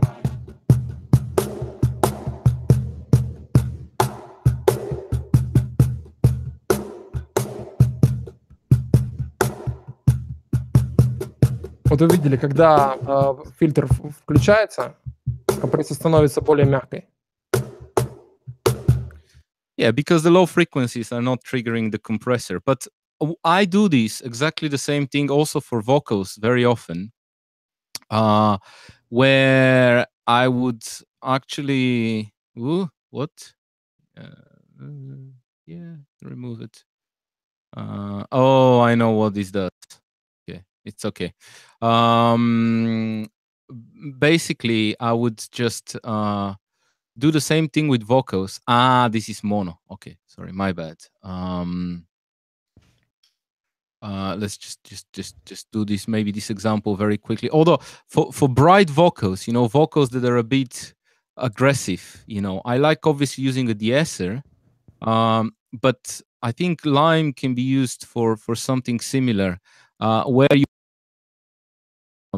boost a lot the and I need to find actually here the correct program where the EQ will be in the sidechain of the compressor. But I would boost the high frequencies intentionally and cut the lows so that okay, there you go. This is what I'm looking for. Сейчас Ник нашел программу, которая позволит ему немного усилить высокие частоты вокала и при этом прибрать низкие частоты с использованием компрессора. Вот он показывает, 7-я программа подходит для этого. I don't know. Actually, what I will do is I will cut. So this is the EQ. It's still in the sidechain of the filter. And you know, for vocals, what I like to do is to basically I will just cut the lows. It's like de-essing, but not exactly de-essing.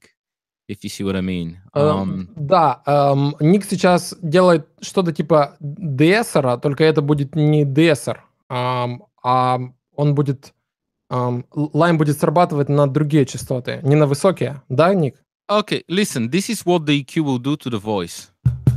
Oops, that's not the voice. Voice. Where are you, voice? There. Turn around. Then I closed my eyes. Yeah, you see, it's very nasty. It's not nice. But then I will take this EQ and I'll actually put that in the sidechain of the compressor. So now when I hit play, turn around. The EQ is not affecting the sound, but rather I'm affecting what I'm compressing. But what I will be compressing is something that will not have low frequencies because I'm cutting them, and it's going to have more high frequencies. So the compressor actually will start working on the highs. And if you go for a fast attack and fast release, and you're very careful with the tuning of it, you can slightly just soften the sound of a vocal. Actually, this may not be the best example here because this voice was recorded well, I think. You know, it's a quality recording. В этом случае Ник показывает, что ярко окрашенный вокал с помощью включения эквалайзера на боковой цепи компрессора можно сделать более мягким. Yeah, actually, I'll intentionally just exaggerate the high frequencies here on this guy. Yeah, so if we just... Ник сейчас временно усилит высокие частоты. Turn around. Очень назойливый звук. Then I closed my eyes and ran with... Okay, imagine that you used one of those Chinese microphones. Yeah. Да-да-да. And well, let's hope that this will work. You know? Turn around. Then I closed my eyes and ran with all my heart.